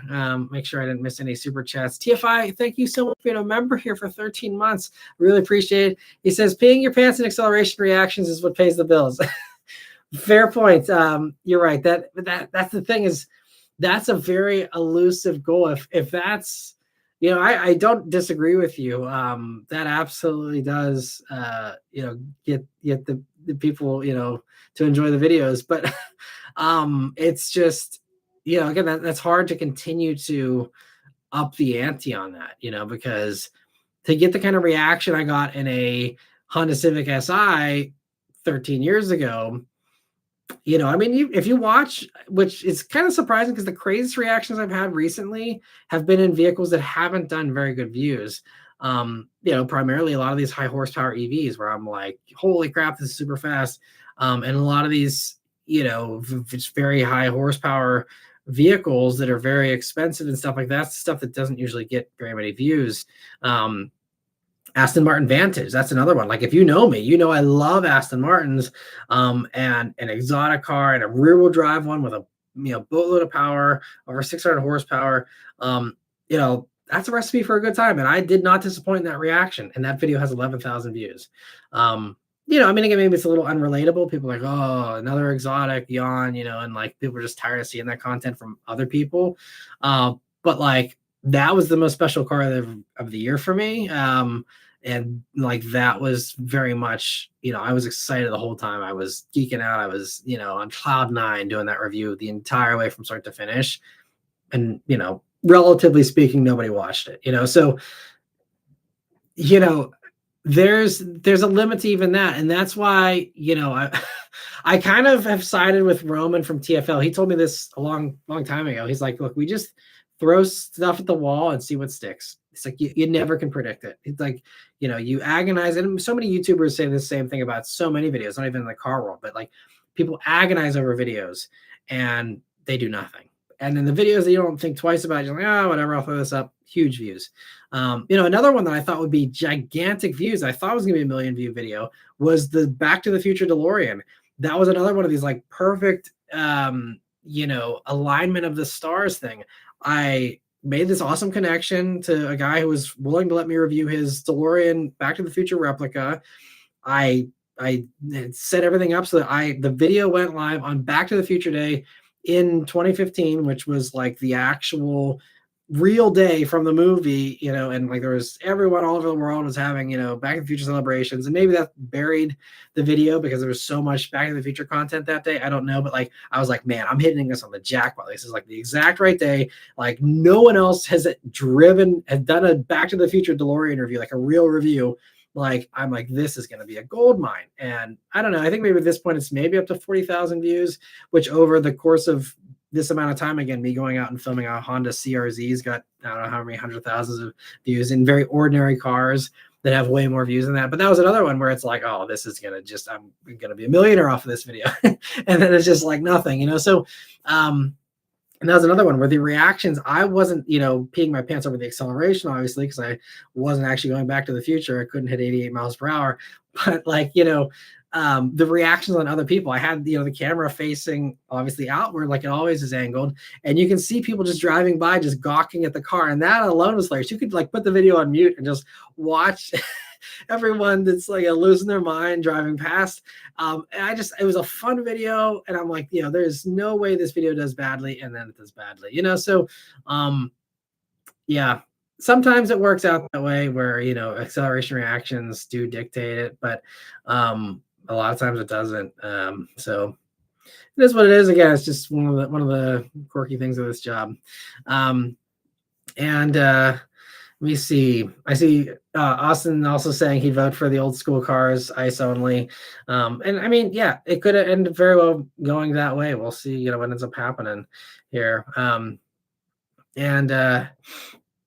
I see Zachary also says that he noticed this week that the Straight Pipes posted a collaboration with Jacob's channel. Is that something you can do with your Rust Belt channel? Probably. Yeah, I'd have to think of a way to do a collaboration, unless it's just, I didn't see how they did the collaboration. I don't actually have that ability on YouTube yet, I don't think.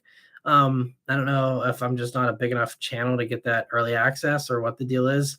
But if I can just like link videos and put it in the sub feed, I mean, I can kind of do that already with a member or with a community post.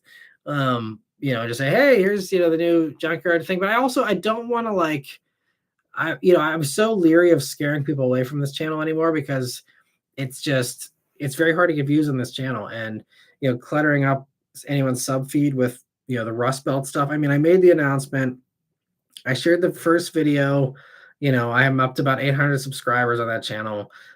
I could keep pushing it. You know, the argument could be made both ways. I'm just, you know, I think I kind of want to keep that as a separate thing. I don't want to always be pestering people that are on the Maran Motoring channel here. Like, if surely there's some people that did miss the announcement for sure. You know, but I don't want to constantly be just, you know, copying all the same, you know, just constantly telling everyone, hey, I have another video on this other channel, and constantly pushing that. Because I just want to hopefully get the Junkyard channel to stand on its own 2 feet. And so, but we'll see. If I get that option, it might be worth doing at least once, you know, just trying it and, you know, putting another little announcement out there. But I'm assuming the 800 people who subscribe already to that channel are the 800 people, for the most part, that are excited about me walking through a junkyard. And the rest of the people are, you know, again, still just mostly here for car reviews, and that's fine. Obviously, that's what I've built here. And so, you know, I'm just gonna take what I can get here. We see Zachary also says, I watched the DeLorean review a couple of weeks ago. It's great. I'm glad you liked it. Thanks for watching it, Zachary. I'm surprised. I don't know if you found that or how that popped up in your feed there, but I'm glad you enjoyed it. That's fun. I see B. Mitchell says he can't find a good Chrysler Crossfire. He's got a nice one coming up at auction in Minnesota in 2 weeks with a 6-speed to boot. Nice. Oh, it came up on the recommended feed. Really? Thanks for telling me, Zachary. I'm really shocked that YouTube's pushing any of the old stuff, because most of those old videos get like no views anymore. So that's encouraging. I hope that they actually start pushing, because there are some good ones. I mean, I'm biased, but I think there's some pretty good ones from back in the day that people would really enjoy watching these days, that are just buried. Because again, there's been 800. Even if you just go through the car review playlist, you know, it's very overwhelming to try and, you know, sort through. I know. So, but I'm glad that it popped up for you there. Thanks for letting me know, Zachary. All right, let's get into the other member questions here. I don't want to keep anyone else waiting here too long. See, Jordan's asking, how did the term horsepower come to be? A horse carriage paired side by side with the first automobile, horses added to the carriage to gauge the speed of the automobile. Horsepower is a term that came about before cars. I believe there was like they were rating other things like mills, I think, by horsepower and other things like that back in the day. I don't know my history enough to say. I'm sure someone else that's more knowledgeable can do that. But actually, I think so yeah, why it's just saying the word horsepower was created in the 18th century by James Watt to compare steam engines to the pulling power of horses. There you go. Thank you so much, Itch. And Danny says from 89 to 94, the Justy was the smallest car sold in the U.S. with four-wheel drive. That's another fun fact. Thanks, Danny. Yeah, Danny's full of fun facts, so he can keep going with those, I'm sure, all night here. And let me see. Astro in Motion says, let's bring back manual operated windows and stick shifts. Yeah, that would be great. I mean, the manual windows, it sounds like Slate, I think, is going to be having that, so that'll be great there. But stick shift, I think it's going to be mostly just an enthusiast thing and getting more and more expensive as time goes on, unfortunately. Maybe there'll be some changes, and hopefully companies like Honda keep it alive as long as they can, but we'll see. NYH is also defining horsepower here for us, getting all the info on that. So that's awesome. And let me see. Why it's just be a good friend. I'm not even gonna finish reading that. You're silly, Edge. That's if I'm understanding Zan's the way I'm thinking I'm understanding it. Let me see here. Chad says that did y'all have your girl change any of your views on automotive future? More interested in practicality, efficiency, safety, etc. Yeah, I'm curious, but if anyone else has had that change. I mean, for me, not really. So I think, Beth's always been supportive of, my love of speed, even though it's not her thing really. She's always just like kind of the luxury thing. I think the thing that, I see having your girl, I got you. So having the kid, having the kid definitely did change my focus on safety a little more. I've always been a very paranoid person when it comes to that kind of stuff.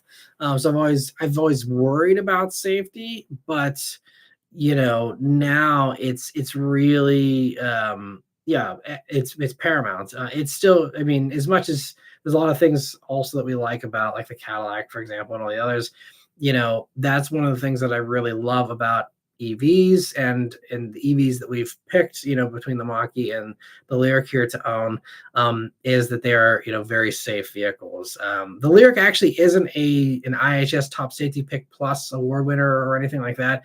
And that's just because the headlights, according to IHS, aren't great. I disagree. Maybe in certain testing, they don't, perform to their standards. But for me, they're great. And that's the only thing. It's good as across the board as far as all the other, crash testing and all that. And Mach-E actually was a Top Safety Pick Plus award. So I think, especially in these days, again, where trucks are getting more and more popular, I don't want to participate in the arms race of having a higher curb weight than the next guy. But, I think with EV, obviously there's the other things we love about it, but one of the nice perks is the higher curb weight.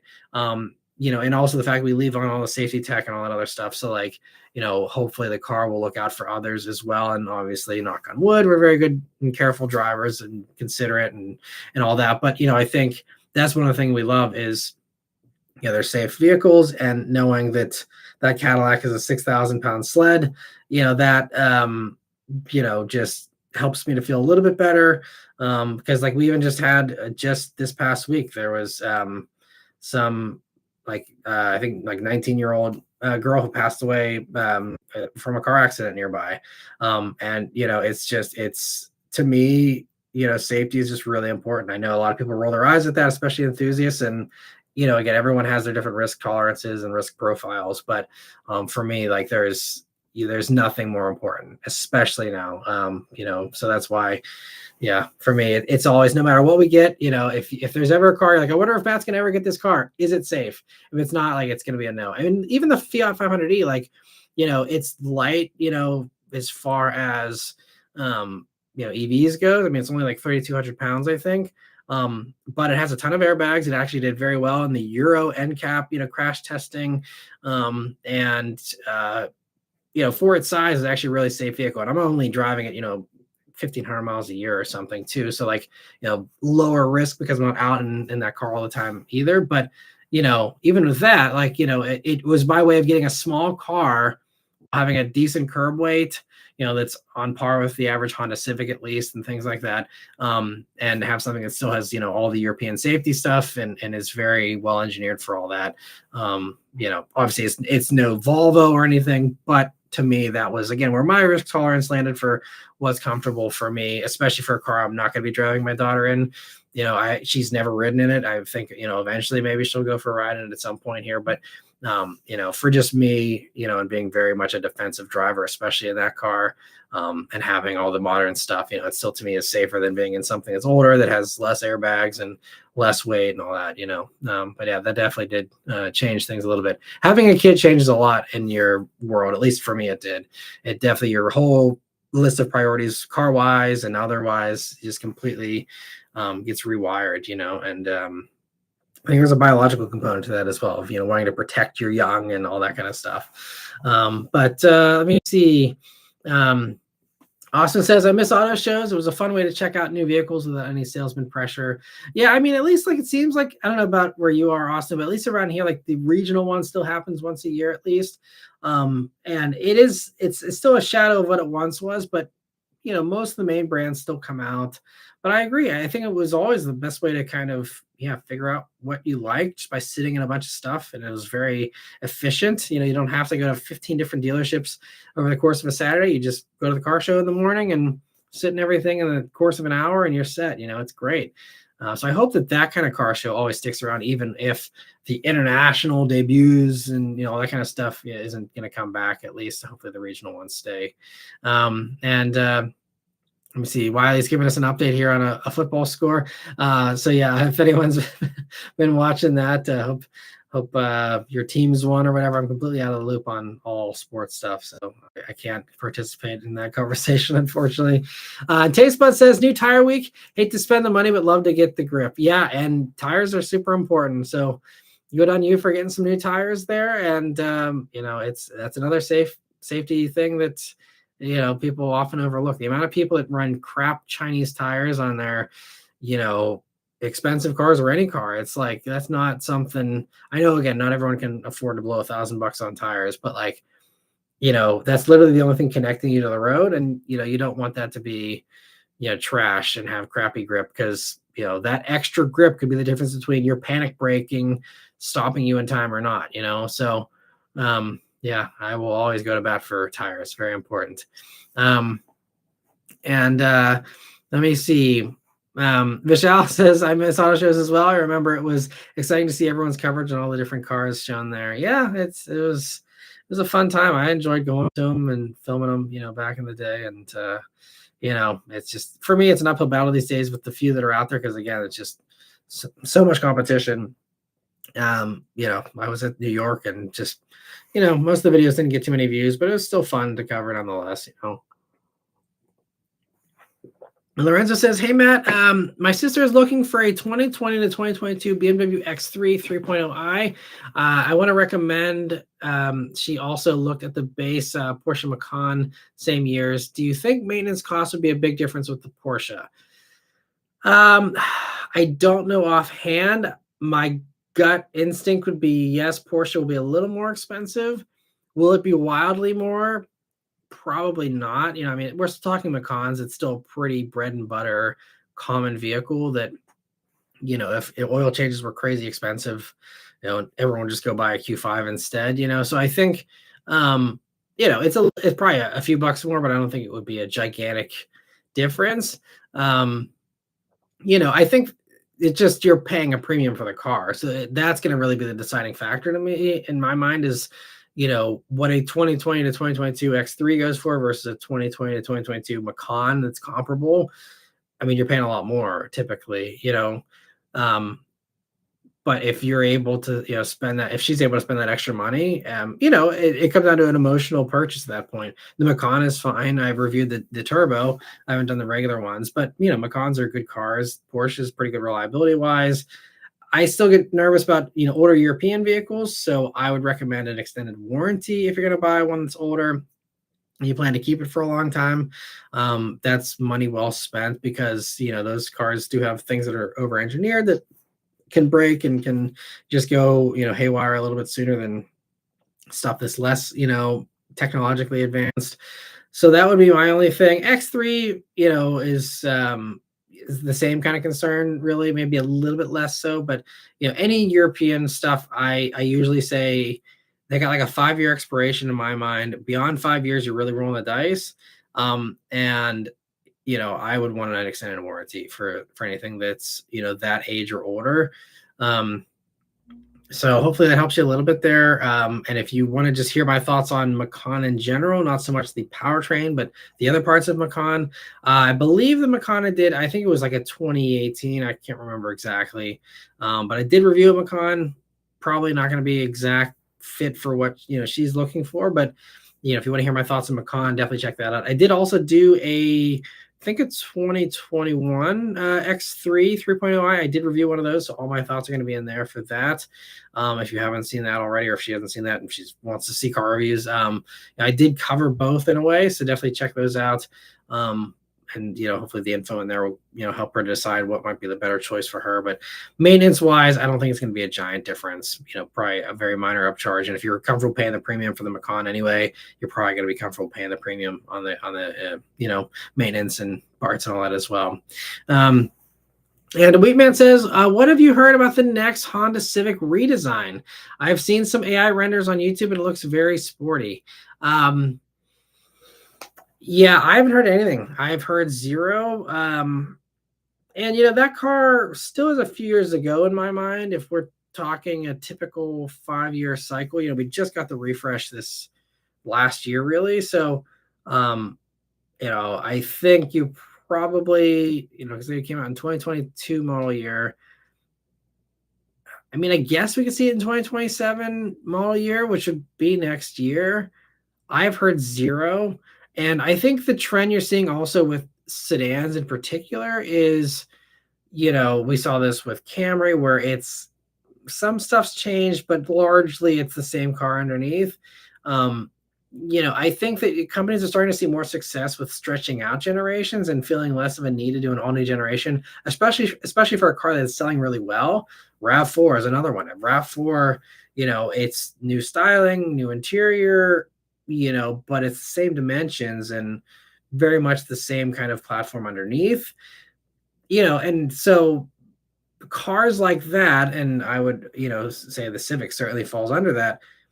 And Honda also not, loving spending tons of money. I can see Civic, getting another refresh, maybe a little bit more out there than, the, insanely minor refresh we just saw here last year. But I could see Civic getting into the 2030s before we get a real heavy change. Also, because I think we've kind of reached the limit on where they can go size-wise. Like they all have plenty fine big back seats at this point, and Sentra, we just saw this with Sentra actually this past week. Another great example. Sentra seems like it's the same car underneath. They said it doesn't have any, it's not longer, even though the styling makes it look bigger. It's, I think, the same thing underneath. I think they did do some chassis changes, but I think a lot of what's there is the old one still. And again, I think that's fine. Jetta just got another refresh, instead of going for a whole new generation. They said, hey, look, we can keep the price point nice and low. We're just going to, tweak the front end a little bit again, tweak the taillights, and that's the end of it. And I think that's the better way to go into this, especially, again, we have so many recession indicators. And I mean, I don't know the future, but I don't feel optimistic about the economy for the next, couple of years here. And so that also, if your choices as a product planner, you're looking down the next few years here, you're saying, okay, do we spend the money on an all new generation that's going to be, a couple $1,000s more, most likely, or, at least $1,000 more? Do we go that route, or do we keep pricing where it's at? And, we are conservative with our money, especially with this EV transition that's costing us tons of money. Stay conservative. Everyone loves it already anyway. People hate change. So why change? Keep it as it is. Tweak the headlights, tweak the taillights, put in, the screen from the Accord or whatever and call it a day. That's kind of where I envision it going. Again, especially reading the room. This is what Sentra just did. This is what Jetta just did. It sounds like Corolla is going to be the same. We saw the leaked Corolla from China or whatever that I think is going to be the same thing. It's the same deal. It's the old Corolla from that debuted, back in 2018. Same old Corolla with, the new, Toyota front end on it, little tweaks to the back end. I'm sure it's got some tweaks on the inside. I don't think we saw the inside in those pictures, but, take the same interior you see pretty much in Camry. It'll probably be a shrunken down kind of version of that. Or maybe you'll see what you see in Corolla Cross. But, something like that. And that's it. So if literally everybody else is doing that, Honda is not going to be the one to spend the money and blow a bunch of money on something they don't need to. I would expect another mild refresh. And people really seem to like the styling of Civic as well.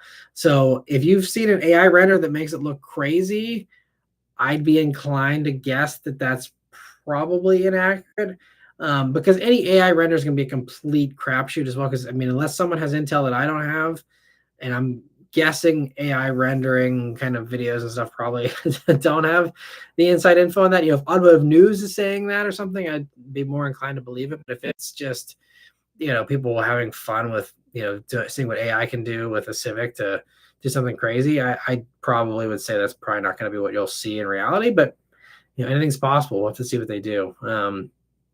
But yeah, I don't think it's gonna be anything crazy. But I hope they, do something fun with it, because, I still love Civic. And let me see. Vishalis is not sure if this was discussed in previous streams, but the new Sentra looks pretty nice inside and out. Just wish they put a better engine in it. Yeah, and I think that, we were just talking, I think that was also part of the consideration and I think actually Carbuzz did an article about this. I think my buddy Jared, kind of asked them, why don't you have a faster version? It was just, I think he posted in the past day or two, if you go on Carbuzz. But he asked, where's the SR or the SER version? Why is nothing like that happening? And they're like, they said, we understand, there's SI and there's all these other faster models out there, but they're like, we're really going for value, which I think is incredibly smart right now. I think Nissan's on a better path than I think most people give them credit for, but they have some smart rationale, at least, behind the stuff they're doing currently. But they're like, it's about value. And I think that's absolutely the best way to do value, is carry over the engine. It's sufficient. They sell however many Sentras right now. Do you think an extra 20 horsepower is going to move the needle on how many Sentras they sell? I don't think so. Maybe, it is one of the slowest ones in the segment, and I'm sure there's a few people that say, that felt a little underwhelming. I'm going to go for the one that has the turbo, or I'm going to go for the one that has, 190 horsepower, like Mazda 3 or whatever. I can see, there's always at least one. But, I think when you look again, big picture, what do people care about in that segment? The kind of segment, where they're appealing to people who don't remember their car's name, like we talked about earlier. If they don't remember their car's name, do they really care how fast it accelerates? Probably not. What do they actually care about? Is it a cool styling? Is it, cool looking? Is it going to turn heads? At least for now, and is the interior nice? And I think that's what they nailed with Sentra. It has, an interesting design. Take it or leave it. Some people will hate it, some will love it, but like the interior is baller on that, especially that loaded SO1. You got quilted seats. You have, the huge screens, which is what it seems like most average people want, as much as enthusiasts say they're burned out by that. The trend clearly seems to be, I get touchscreens now. And that's fun for them. And so I think that Nissan played that perfectly. Sales will dictate that, and we'll see what final pricing is, because we don't have that yet either. But it's great, I think. I think they've done the right thing. I'll be reviewing the Sentra, by the way, at some point here this year when it launches. But I have confirmed I will be on that drive. And I'm, obviously I know it's going to drive pretty much exactly the same as the old one, but I think that it deserves the limelight. And I think it's hopefully going to still be very impressive inside, and continue on with, like, Nissan Kicks, same great thing of, they made some real key improvements, like offering all-wheel drive, but they, have a huge back seat. You got a really nice interior, fun styling. And I think, Kicks has been a huge hit so far. And I hope it continues to be that way. I haven't looked at sales recently, but like, I think Nissan has the right idea. And I think that, spending a bunch of R&D money on a new engine, which they certainly can't do right now anyway, or trying to put in, some other punchier thing. I'm glad they didn't bother with it, because I don't even like the 3-cylinder turbo in the Rogue is just really coarse. I'm happy with them just carrying over the motor. Honestly, I have no complaints with Sentra. I just had a rental Sentra even, to go out to pick up the Fiat in Ohio back in February. And it's a really nice little thing. Even a base Sentra I really think it's a nice little car for the money. I mean, they're dirt cheap. You can get huge discounts on them. Sentra. The only thing I don't love about Sentra is the crash testing isn't as good as the others. But it still is a modern car. It's still pretty safe, But that's the only thing. Otherwise, I love Sentra. But yeah, I'm excited for that new one. And YH says motorsports is what you watch while waiting for the game to start. Oh man, that's rough. But I'm sure there's some people that agree with you there. And Jordan, thank you so much for the super chat. He says, any YouTube vehicle reviewer ever featured in an official vehicle company commercial? Yes. I'm trying to think. And thank you for the super chat. I think I guess it depends on what your definition of a commercial is. Because there was a couple things. Like I know Jason Fensky from Engineering Explained, he did a series with GMC where it was on GMC's YouTube channel, talking about like the engineering and kind of doing highlights of some stuff in their vehicles, and that was a paid commercial kind of thing that he did. I know also Sophion did some stuff with Lincoln several years ago, Redline Reviews, and that was like a commercial kind of thing that was on for Lincoln's webs or Lincoln's YouTube page, I believe. I don't think it's a national commercial. I'm trying to think of like a national, like regular, like 30-second commercial that has a YouTuber in it. I can't think of any though. So maybe there's never been any that have done that, but I certainly know there's companies that have done ads. I mean, like Pushing Pistons, he is mostly on Instagram and TikTok, but he does, the shorts and stuff, but he's a Toyota partner and does stuff, with them. So, there's certainly some that do take money. That is, speaking of all that stuff of where do you draw the line in the sand was we talked a couple of weeks ago about Doug DeVere saying, oh, anyone who like goes on these free trips is biased and stuff.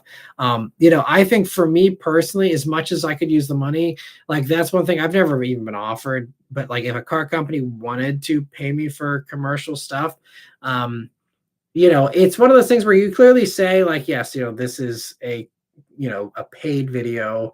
I'm, doing this and I'm getting paid for it. And so, that kind of discounts the review and it is an ad at that point. But, I to me, unless it's an actual commercial where I'm reading off a script and it's not me, doing a video the way I usually do, like if it's just me getting paid for a commercial and that's more of an acting gig, but like I've never wanted to take money from a car company because I think, you can compartmentalize that. And I can certainly understand those who do, who say, okay, well, this is a, thing I'm getting paid for by this car company, but I'm, after I'm done with that, I'm still free to, bash the next thing that car, company comes out with or whatever. And I'm sure that's, the way that, most of them have played that off. And have made their peace with that, and I don't blame them at all for that, because I'm sure it was a great payday and makes sense. But for me, I just worry that that would hurt my credibility with that brand in the future. I guess again, some people already assume that because of the stuff that Doug says and stuff. But like for me, if Toyota said, hey, Matt really likes GR Corolla, let's pay him to like advertise GR Corolla or something, like it's one thing for me to just genuinely like it, but then if I start getting paid to say something, then it's like, okay, well, that what is true, what am I getting paid to say? And it kind of then gives you this question mark over everything, and I never want people to have to question any of that stuff. So that's part of why I've never done it. Now, if it is again just me being an actor or something, that'd be a different thing. But if it's me actually doing a video, that's where I'm like, I'm not super not into that myself. But to answer your question, I don't know if anyone has done an actual regular commercial though. And I see B. Mitchell's reminding everyone to drink since I mentioned GR Corolla. Thanks for the reminder, B. Mitchell. All right, here. I don't want to get too far behind on member questions, so I'm going to try and keep my tangents short here for the rest of the time. We'll try and end around the 2-hour mark here.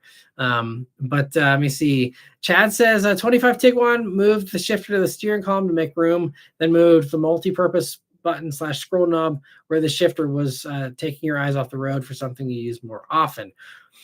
Yeah, I know there's been some division as far as that move by the Tiguan. Personally, I don't mind it. And there's enough storage space in there that I don't think, a shifter. I mean, I guess you can have a small little shifter and then it's not as big of a deal. Um, but the old Tiguan shifter was larger than the area where that little controller is now. So I think it's a net positive. I think also the switch to steering column mounted shifters does just make sense with us, always having more stuff in our cars these days. And honestly, it's kind of weird that, column mounted shifters ever really left. I think it really was kind of this switch to make things feel sportier back in the day. I mean, even if you go back to like the 60s, like when you had columns, the console shifter was marketed as this fun thing. The floor shifter was fancier because it was kind of going to the manuals that had that. And then they said, oh, we can do an automatic on the floor too to make it feel sportier. It was all marketing really. And it took a long time. But I think, kind of going back to this, like, okay, well, we don't need a Tiguan to feel like it's some sporty race car. So why not just put it back on the column? Because it does really make sense. I mean, especially the ones that do it well, like Hyundai, man, like I can whip through a parking lot so much quicker, reverse drive, just flipping back and forth, back and forth. Like it's so easy with being right by the steering wheel there. I love column mounted shifters. We have it in the Lyric now. It's great. Yeah, it's a really fun switch that I'm happy to see, honestly. But yeah, that little multi-button, scroll thing in the Tiguan, I personally don't have any problems with it because the only time it's a volume knob most of the time. The only time it ever turns into the drive mode selector is if you press on it. And I guess yeah, if you have to look down to see what drive mode you're in, I think it also tells you on the screen too. So that's the other thing is it's on the screen. I feel like it's not as big of a deal as like I think Car and Driver or Motor Trend. One of them was really just completely dragging Volkswagen for that decision. And I'm like, to me, it's not that big of a deal. But that's the good thing about reviews is everyone can give their different perspectives. Anyway, Danny says, here's a fun fact about GM's J-body, aka the Cavalier and all of its twins. The rarest J-body in the 90s was the 93 Cavalier Z24 wagon, had the same 3.1 liter V6 as the other Z24 body styles. That's cool. I see Fuchs says he likes the Sentra look there. He says the CVT is the weak spot, so I hope they address it in this generation. Yeah, well, I think also even for the current generation, I guess technically, they did improve the CVT, and I think with the refresh of this generation Sentra, I think was when the new CVT got implemented. I can't remember. Maybe it was this whole generation. It is a new CVT, and that's gonna be one of the big challenges for Nissan to get over is they really burn people badly, and that's still fresh in people's minds because a lot of people have those, whatever it was, 2008 to 2015 CVT, that crappy one that's really been, the highlight of Nissan reliability for so long. But they learned their lesson and they got rid of that. That's been out of the line for a long time now. I just don't remember exactly when it switched over for Sentra, but like that CVT is history. I don't know how much, how different it is or, what the extent is of all the changes, but they have improved them. And I mean, I don't know. Nissan is also one of those companies it's kind of hard to say what the true reliability is most of the time because it's the same as Hyundai and Kia, where you have a lot of faster depreciation, people buying the cars that are typically, not your people that are buying a Corolla for $1,000 off and thinking they got a good deal. Like you're getting heavy discounts, typically, lower credit kind of people that again need to sometimes save some money and need to, skip an oil change here and there, whatever the case is. So I see Nissans are more prone to abuse, and that, abuse, is I think part of what adds into that, air of unreliability for those that I think is a little undeserved because it seems like, again, a lot of Nissans do go the distance if they are maintained well their whole life and, has that, that care, involved with it. So I don't know. We'll see. But I think CVTs are better in Nissans now. I could be wrong. We'll see. I guess time will tell. But I have confidence in the stuff that they have going forward. That's why I've recommended so many of them because I truly believe that it is much better now and those issues are behind them. But I guess, yeah, time will tell here. And Vishal says, speaking of the TX, did you guys see there's possibly another TX hybrid variant coming? Would be called the TX 400H and would bridge the gap between the 350 and the 500. Interesting. So for that, would that kind of use like the hybrid max you get in like the Crown, right? Because that, so right now, there's so many different variations with all these Toyotas and Lexuses. So yeah, right now there's the 350, which is turbo 4. You have the hybrid, which is naturally aspirated 4-cylinder. You have the TX 500, which is, yeah, the turbo 4 combined with, a pretty strong electric motor there. And then you have the plug-in hybrid, which is the V6 with electric components. So would 400, so I'm trying to process of elimination, what powertrains are left for them to plug in there? So yeah, it would have to just be the 2.4 with the weaker hybridization that doesn't do the full amount you get in 500. Is that kind of what you've heard? I haven't heard anything about it myself, so I'm just spitballing here. I hadn't heard that. Do they need another variant? I mean, we've got 4 powertrains already in that thing. It's Toyota, really, they take the crown with variations. I think the only thing that beats them is the F-150 with its build configurator. But other than that, it just, I don't know. I think you got to, because, at the end of the day, I mean, most people are just buying the regular 350, and people who want the hybrid, they're going for the regular one. I mean, the only thing I can think of is maybe if they've been getting some early buyer feedback from the first model year or two here of people saying, I really want a hybrid, but the 500 is too much and the 350H is not enough. Because the 350H, I could see how that could probably be viewed by some as not being punchy enough. Or wait, is there not? Wait a minute. Maybe I'm thinking if Grand Highlander has the regular. Is there? Maybe there isn't that. So if that's, yeah. So if it's just a regular hybrid that's not as punchy as 500, that could make sense. Maybe that's what we were thinking of here. And I apologize if I was rambling incoherently for a couple of minutes there. Maybe that is nonsense and there is no naturally aspirated. I think that's just Grand Highlander. Sorry. So yeah, in that case, if it's just, a hybrid that matches the luxury vibe of Lexus with a little bit more power, that makes a lot of sense to me. But I guess they would, it'd be that Crown motor, I'm guessing, is what they would do. Interesting. I didn't hear that. Thanks for letting me know, Michelle. Sorry for the thinking out loud here in the meantime. Anyway, TFI says, I went to a car meet and got to sit in an ND3 Miata RF. I just fit in the seat. Hips are snug. The good news is I can fit with and without the top at 6 feet tall. That's awesome. I'm curious if the one you sat in was the Recaro package or not. Because the Recaro seat is a little tighter. I think you'll have a less, the less aggressive regular seat could maybe be a little more accommodating to the hips if that's, a pain point for you there. That might help. I'm not sure, what you sat in, but that's the other thing I can say. Try, the other seat. And same would go otherwise. If you did the regular seat, maybe Recaro is better. I think Recaro is more snug, but certainly sit in both seats before before you roll out Miata. If it's, if you're worried about it being kind of tight there, but you would definitely want to make sure it's a comfortable fit. And Nicholas says, hi, Matt and everyone. Had a great time driving at Willow Springs yesterday. Glad to be home, though. That's awesome. I'm sure you had a blast, and congrats on driving Willow Springs. It's got to be a fun track, and they just recently redid it, right? Or is it the streets at Willow? I'm not sure. But yeah, that's, I'm sure, an incredible track. I hope you had a blast. And thanks for stopping by, Nicholas. And TFI says, also test drove a buddy's Mark 8 GTI. The clutch is somehow lighter than my Mark 7.5 Golf. Other than the touch controls, it's a really nice daily. Nice. Yeah, I'm glad you got to try out the Mark 8 there. It's pretty good. I think for me, the thing which you've already probably gotten used to is the springy shifter. I don't love. When I push down on the shifter, like just that in general just gives me a little bit of a weird kind of feeling. I'd get used to it, I'm sure, and I just adjust my grip so I'm not pushing down on it when I shift. But yeah, Mark 8s are great. You get used to the screen. I think the people I know who owned Mark 8s, they're like, it's not a big deal after a while, especially if you use smartphone integration, which I feel like most people do.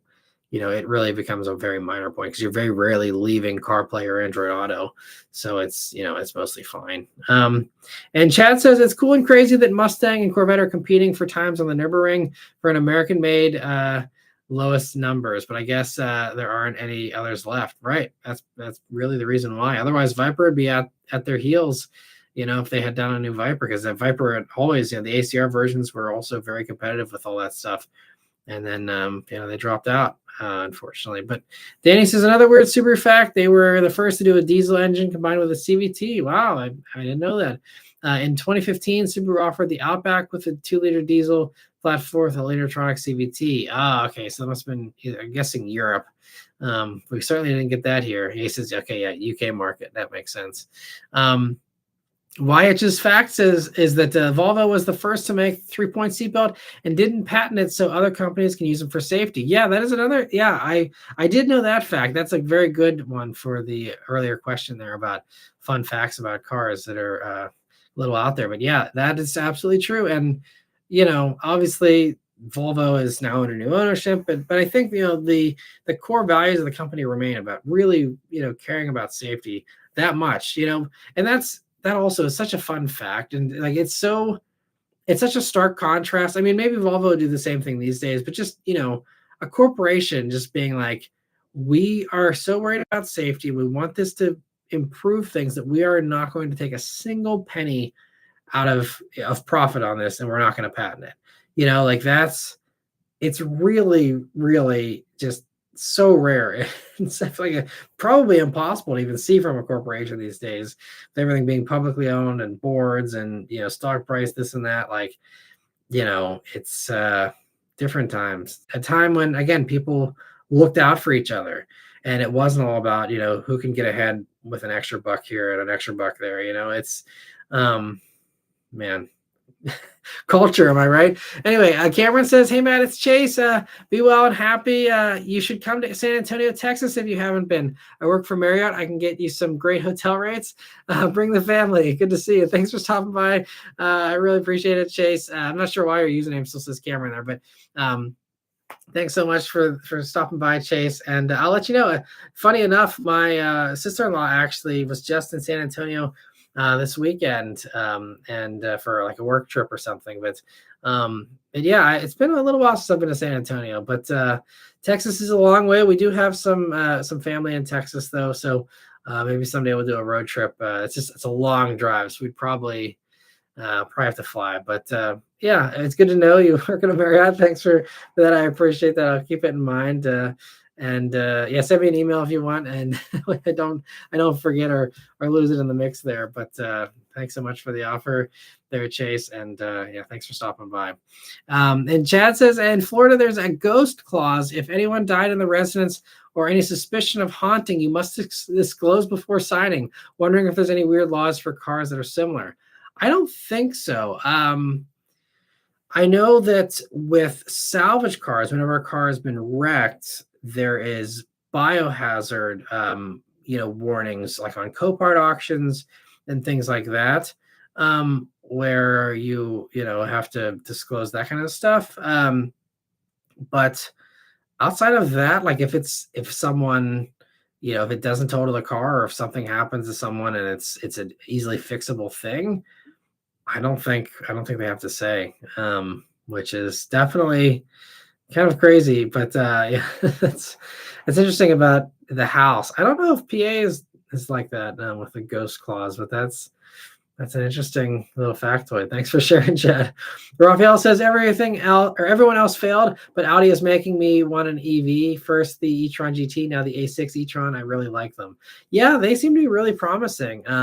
That's what I'm debating on reviewing. I don't know if that's going to get very many views. I'm personally, it's another one I'd like to review, just like e-tron, but that got no views as well, even for the RS version, which is another car that pee your pants level of fast, 780 horsepower, whatever it was for the first iteration. I had a crazy reaction in that, and no views.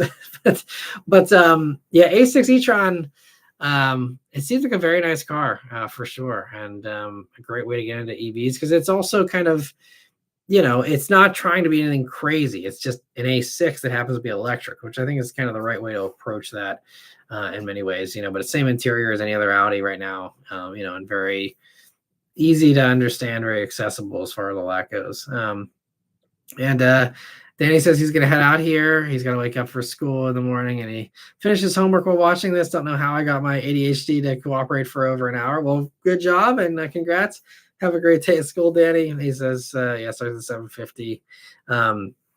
And he's going to be done with his first year of or first month of senior year already.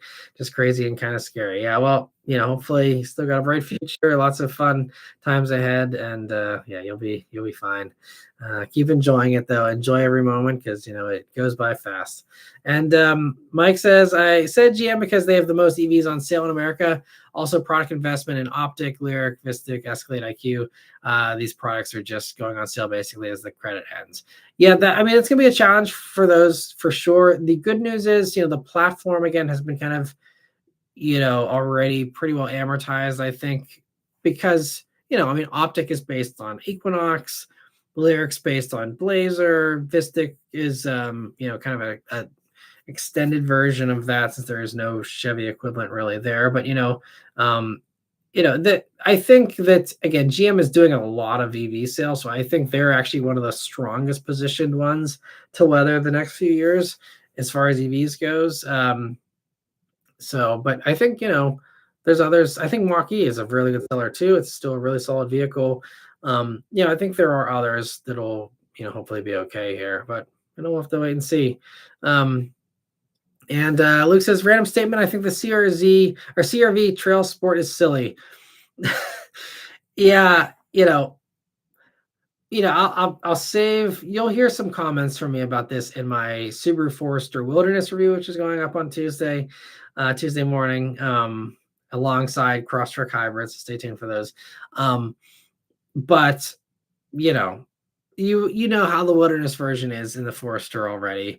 They do a lot of extensive changes, and you look at CRV Trail Sport and many of the others where there's not really anything there, but they're cashing in because there's people who do just want the sportier look, and that's good enough for them. But I think for the real people who actually want real off-road capability, you have Bronco Sport, you have Forza Wilderness, and all those that have already established their credentials. And so I think it's just another little way to maximize profit there for Honda, and I can't blame them for trying. But yeah, I agree, it's kind of silly. Funny enough, I will be getting one here this next week as a press vehicle. It's mostly just to try out the minor 2026 CRV changes. But me, I'm going to be blunt and honest, and I'm going to call it how I see it. And I'm going to say, look, this isn't worthy of the Trail Sport badge, but we'll see. I'm going to check it out and do more research and all that. CRV is a capable vehicle. It's just, is it actually worthy of that badge? I don't know, but we'll see. Trucking Car Guy says, just to add to the whole high mileage car thing, my wagon is approaching 250,000 miles and is still going strong. That's great. His Dodge Magnum, which is awesome. A V6 Magnum, 250,000 and still doing good miles. That's awesome. And Che says, you do matter, Matt, in regards to the comment earlier about the car being the important thing. To a certain extent, yeah, I agree. But, the V8 Miata, I think, is a prime example of, people who don't tune in to see me review a car ever. They don't care what I have to say about any of this stuff. But then you put me in a V8 Miata that no one's ever seen. Now all of a sudden you're clicking on the video and you're excited about watching one of my videos. I think, and again, that's like a very, different viewer from, the core audience here. But, that just shows that, I can get 800,000 views on a video if it's the right car. There's nothing about me in that video that got it to 800,000 views. It was absolutely, entirely the car. And honestly, I held it back. Like if Jason Camisa had done that on Haggerty, it'd be 10 million views. So there's there's some of that's at play. But I'm thankful that one turned out so well.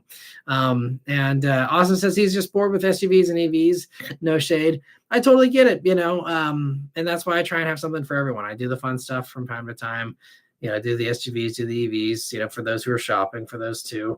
But I make sure to mix in fun stuff. Right now I have an Audi RS3 in the driveway. I already reviewed the RS3 for this generation, but these little refreshes give me a great excuse to just have another fun weekend in RS3. And, you can predict that one's going to be very fun.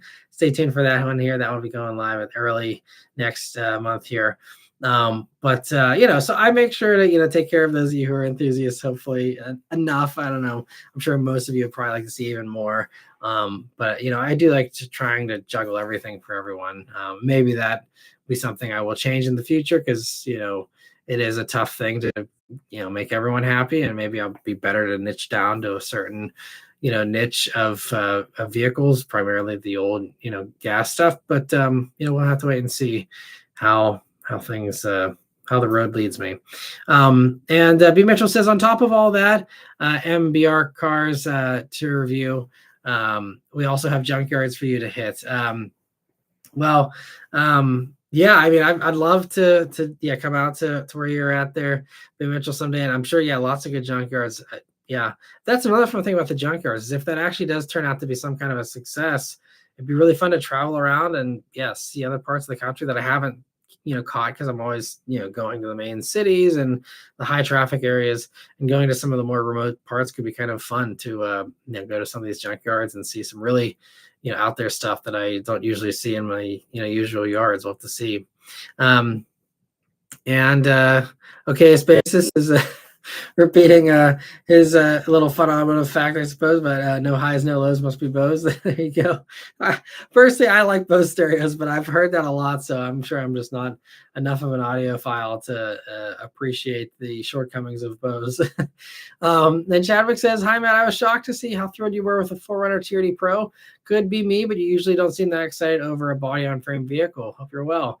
Thanks. Hope you're doing well too, Chadwick. And yeah, that one, it's really fun. I mean, like I said in the video, I won't rehash it, but 4Runner's really appealing to me now. I mean, I still wouldn't buy one unless I really needed some kind of crazy off-road capability, but I get it now. I kind of get it. For a while, I saw so many people go from a WRX to a 4Runner, or people go from, a Corvette to a Tacoma or something. I'm like, how are you making this leap? I know it's different kinds of fun, but I wasn't ever able to connect the dots. If you're a car enthusiast, what excites you about a 4Runner or something like that?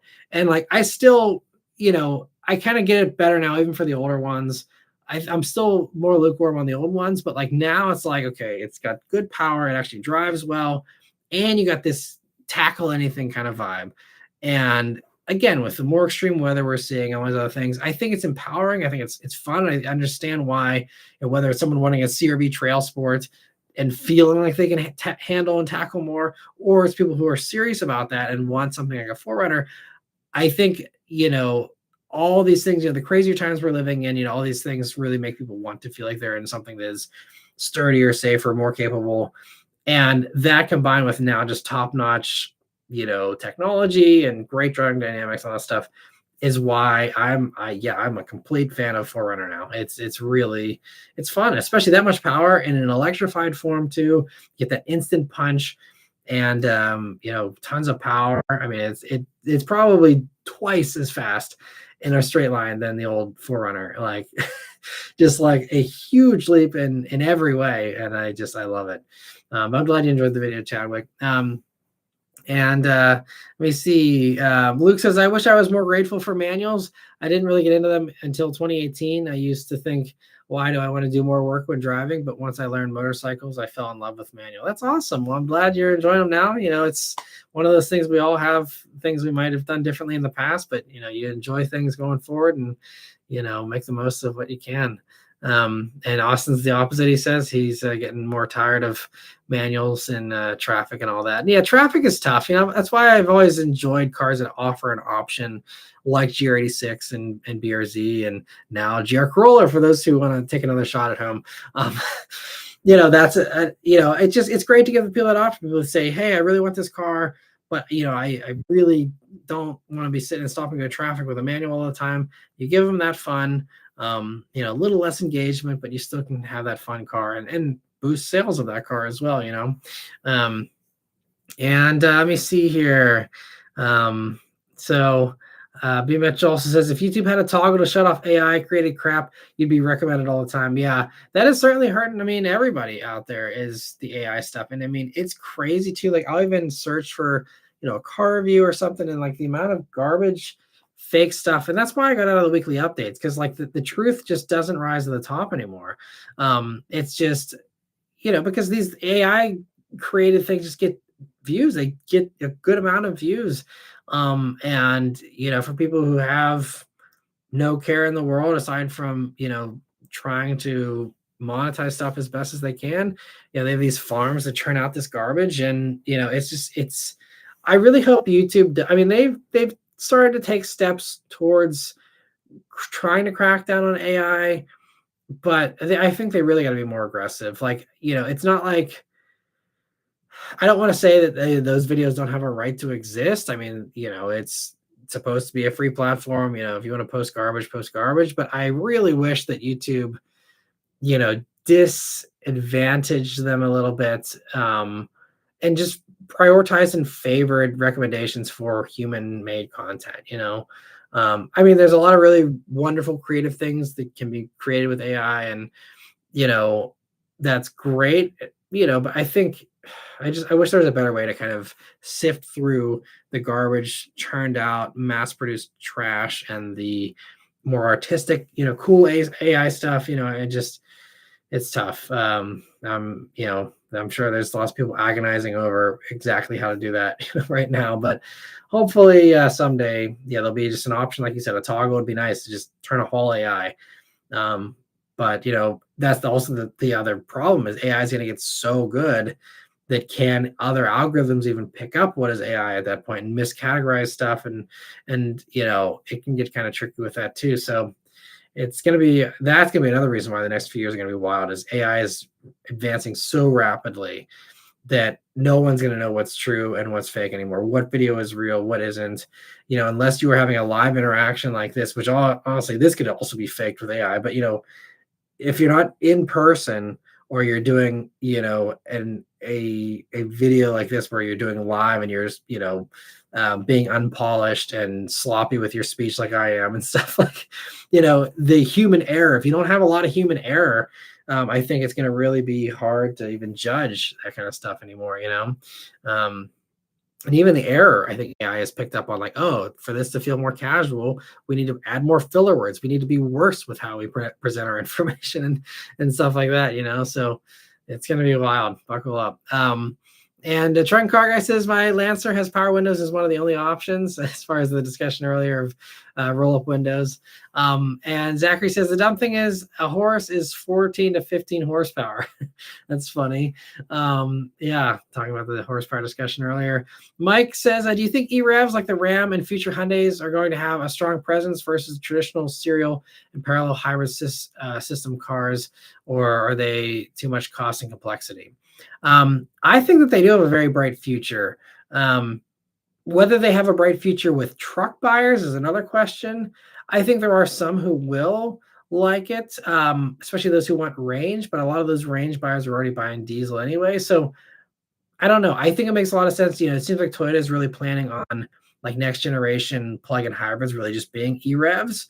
And instead of it being gas powered focused and the electric thing being kind of the backseat, component, it's more so going to be the gas engine is downsized. It's about just powering the electric motors primarily and having a bigger battery and kind of, having that split. If right now a Prius Prime or Prius plug-in hybrid is what they call it now, is, power at 70% by the gas engine and 30% maybe by the electric, it'll then be swapped or be closer to 50-50 maybe. But that's kind of, I think, the way Toyota envisions it going. And I would be more inclined to follow their lead on that, because I think they've played the past 5 years perfectly, and they're going into, these EV resistant years here with, some solid EVs, and they're bringing more online here, this year and next year. But then you have, really solid options of the red hot demand for hybrids. They're nailing perfectly. The plug-in hybrids, they have, some of the best options in those segments, and still offering, gas in some ways as well. So, I think that's why I'm inclined to follow with Toyota, which I think from what we've seen with the, financial presentations in Japan for them and stuff, is that, that's going to kind of be the way forward most likely, is just doing it that way, of bigger battery, smaller engine, and just kind of keeping in that progression. And Trucking Car Guy says he might retrofit crank windows in it. That'd be fun. Certainly be more reliable, probably, right? Let me see. All right, so we are pretty well over time. So I'm gonna unfortunately just jump to member questions here for the end, just to kind of wrap us up here. So let me see. Chad says, for your channel sustainability, do you prefer gifted memberships or super chats, or does it vary? I don't always have a ton, but if not, I choose a membership because usually I usually answer members anyway. Yeah, I mean, whatever you like doing is great. I think, the idea with memberships, the gifting of the memberships is the hope that, people will enjoy being a member and getting, the perks, and they will, keep sticking around. And then that, $5 membership that you're donating, then hopefully turns into $5 every month, down into the future there. But a lot of people do just drop out once they lose the free membership. But some stick around. So I'd say the better thing is probably the gifted memberships if you're just looking to contribute versus just a straight super chat. But it's, as far as YouTube goes, they take the same cut. I think it's like, for every $5 super chat, I think I get like $3.50 or so. And same thing for the memberships. I think it's about the same percentage there for those. So yeah, and I mean that's why, like, really, if you're trying to directly donate with no cut taken out, really the best way to do it is through my website, through the fourth wall page, and like buy a little thing of merch, and then you can add in like a tip, and that goes straight to me 100%. So that is the best way if you're trying to just donate to the channel. But I think, again, the memberships are the best thing as far as hoping that people do stick around and want to be part of the membership community going forward. But yeah, thanks for asking. I appreciate it, Chad. And thanks so much for all the support. And Raphael says, I have my current car because I sat in an auto show. So yeah, there you go. That's that working in action. And I think there's a lot of people that have that same kind of story too. Chad also says, a reminder as a hack, especially being a larger person, but CarMax leaves their cars unlocked usually, so you can at least sit in it and get the feel without an annoying salesman. I didn't know that, so thanks for the reminder, Chad. I hope that's helpful for others as well. And Bradley says, Matt, what is the best model and trim to get in a Jag? Is the F-Type the way? F-Type is my favorite. Everyone obviously has different wants and needs. If you need practicality, I'd go F-Pace SVR. Yeah, F-Type, any F-Type. I mean, 4 cylinders, but like any of the 6-cylinder, honestly, they're great. I did a base 6-cylinder F-Type, many years ago. Still a really fun car. V8 ones are hilarious, riot. But F-Type is absolutely, for me, the ultimate Jag. Yeah, I love them. I hope they're still on one someday. We'll see what happens. Let me see. Trunk Car Guy says, as I can say this, we have plenty of Versas, Sentras, and Ultimas in my fleet at my job. Yeah, I guess, yeah, I'd be curious how you have had, what kind of experience you've had as far as reliability with all the stuff you guys have in your fleet. TFI says Matt could star in a Chevy commercial with real people, not actors. Right. Man, those were funny commercials, weren't they? Oh, man. TFI says 3-cylinder turbo in the Rogue is sad face. 3-cylinder in GR Corolla, happy face.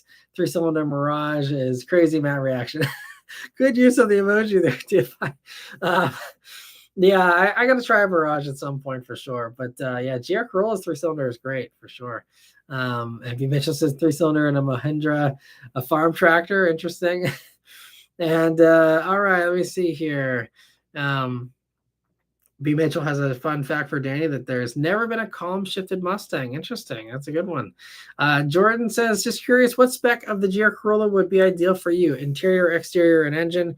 Exterior color is just as important as speed. Yeah, I mean, personally, I prefer the styling on the pre-2025s. So my ultimate GR Corolla is the 24 in the what is it? What the color call? It's like Honda's Boost Blue, but Toyota has a different name for it. The like Smurf Blue GR Corolla. That would be my pick.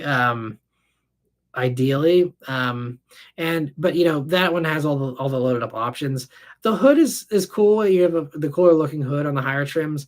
But honestly, if I were spending my own money, I would make sure that I got the diff package on the used ones that wasn't standard for 2025, I believe, and beyond. Maybe it was 24 and beyond. You got the front rear diffs as standard, but I do base car with the diffs, and that's it. Because you still have great seats. They're still the sportier seats. The wireless charging pad's pretty much worthless in that car anyway. Heated seats, with cloth, not a big deal. Heated steering wheel, sure, it's nice, but to me, like the GR Corolla, I love it because it's scrappy and kind of back to basics in some ways. And so I think to me that's why base GR Corolla, absolutely, I'd be totally happy with. And actually, that was the first time I spent a week with the GR Corolla back, several years ago, was a base model, and I was just like, I loved it. Like I'm so happy with it because it's already like it doesn't have a center armrest, and even in the high trims, you don't get a center armrest, so you're still kind of not roughing it, but you're not. If you want luxury, you get a Golf R. It's all about kind of that scrappy vibe anyway. So to me, go full scrappy and just go for a base one. Save yourself 10 grand over the loaded one or whatever, and it's still all the same good stuff. So I mean, if you're tracking it, there's a case to be made for the carbon roof, maybe, or there's a case to be made for the extra little bits of cooling and stuff you get on the higher trims. But for me, it'd just be a fun daily, and I would just go for a base one. Chad says, okay, I'll leave the TIG alone. I actually like it. I just thought it was a weird decision of the placement. Yeah, no, I agree on the TIG one, and I don't disagree. It's not, the most logical way to do things. Honestly, they could have saved a bunch of money and done a smaller volume knob and just thrown the drive mode selector in the screen like a lot of other companies do, because how many people actually play with drive modes at a Tiguan anyway? But I think that's why they were fine having it be an eyes, a distracting kind of operation, because how many people are actually using it for that? For the volume, you never look down for it and you're fine.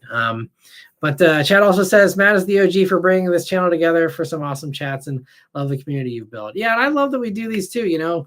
There's very few channels that do, I don't know of any other car channels that do live streams as often as we do now, doing 2 a week and doing them for this long as well. A lot of people do like half hour, like, hi, bye, and that's it.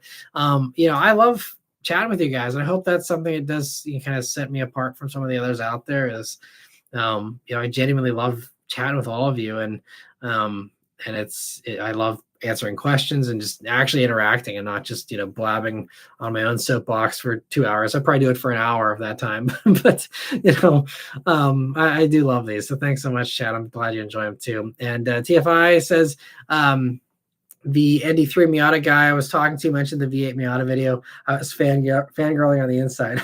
Nice. Well, I'm glad that, some people have seen it, and it's maybe made a little bit of an impression on the community. That's fun. Hope people have enjoyed it. And it's a fun package. If you want a crazy Miata, there's nothing crazier.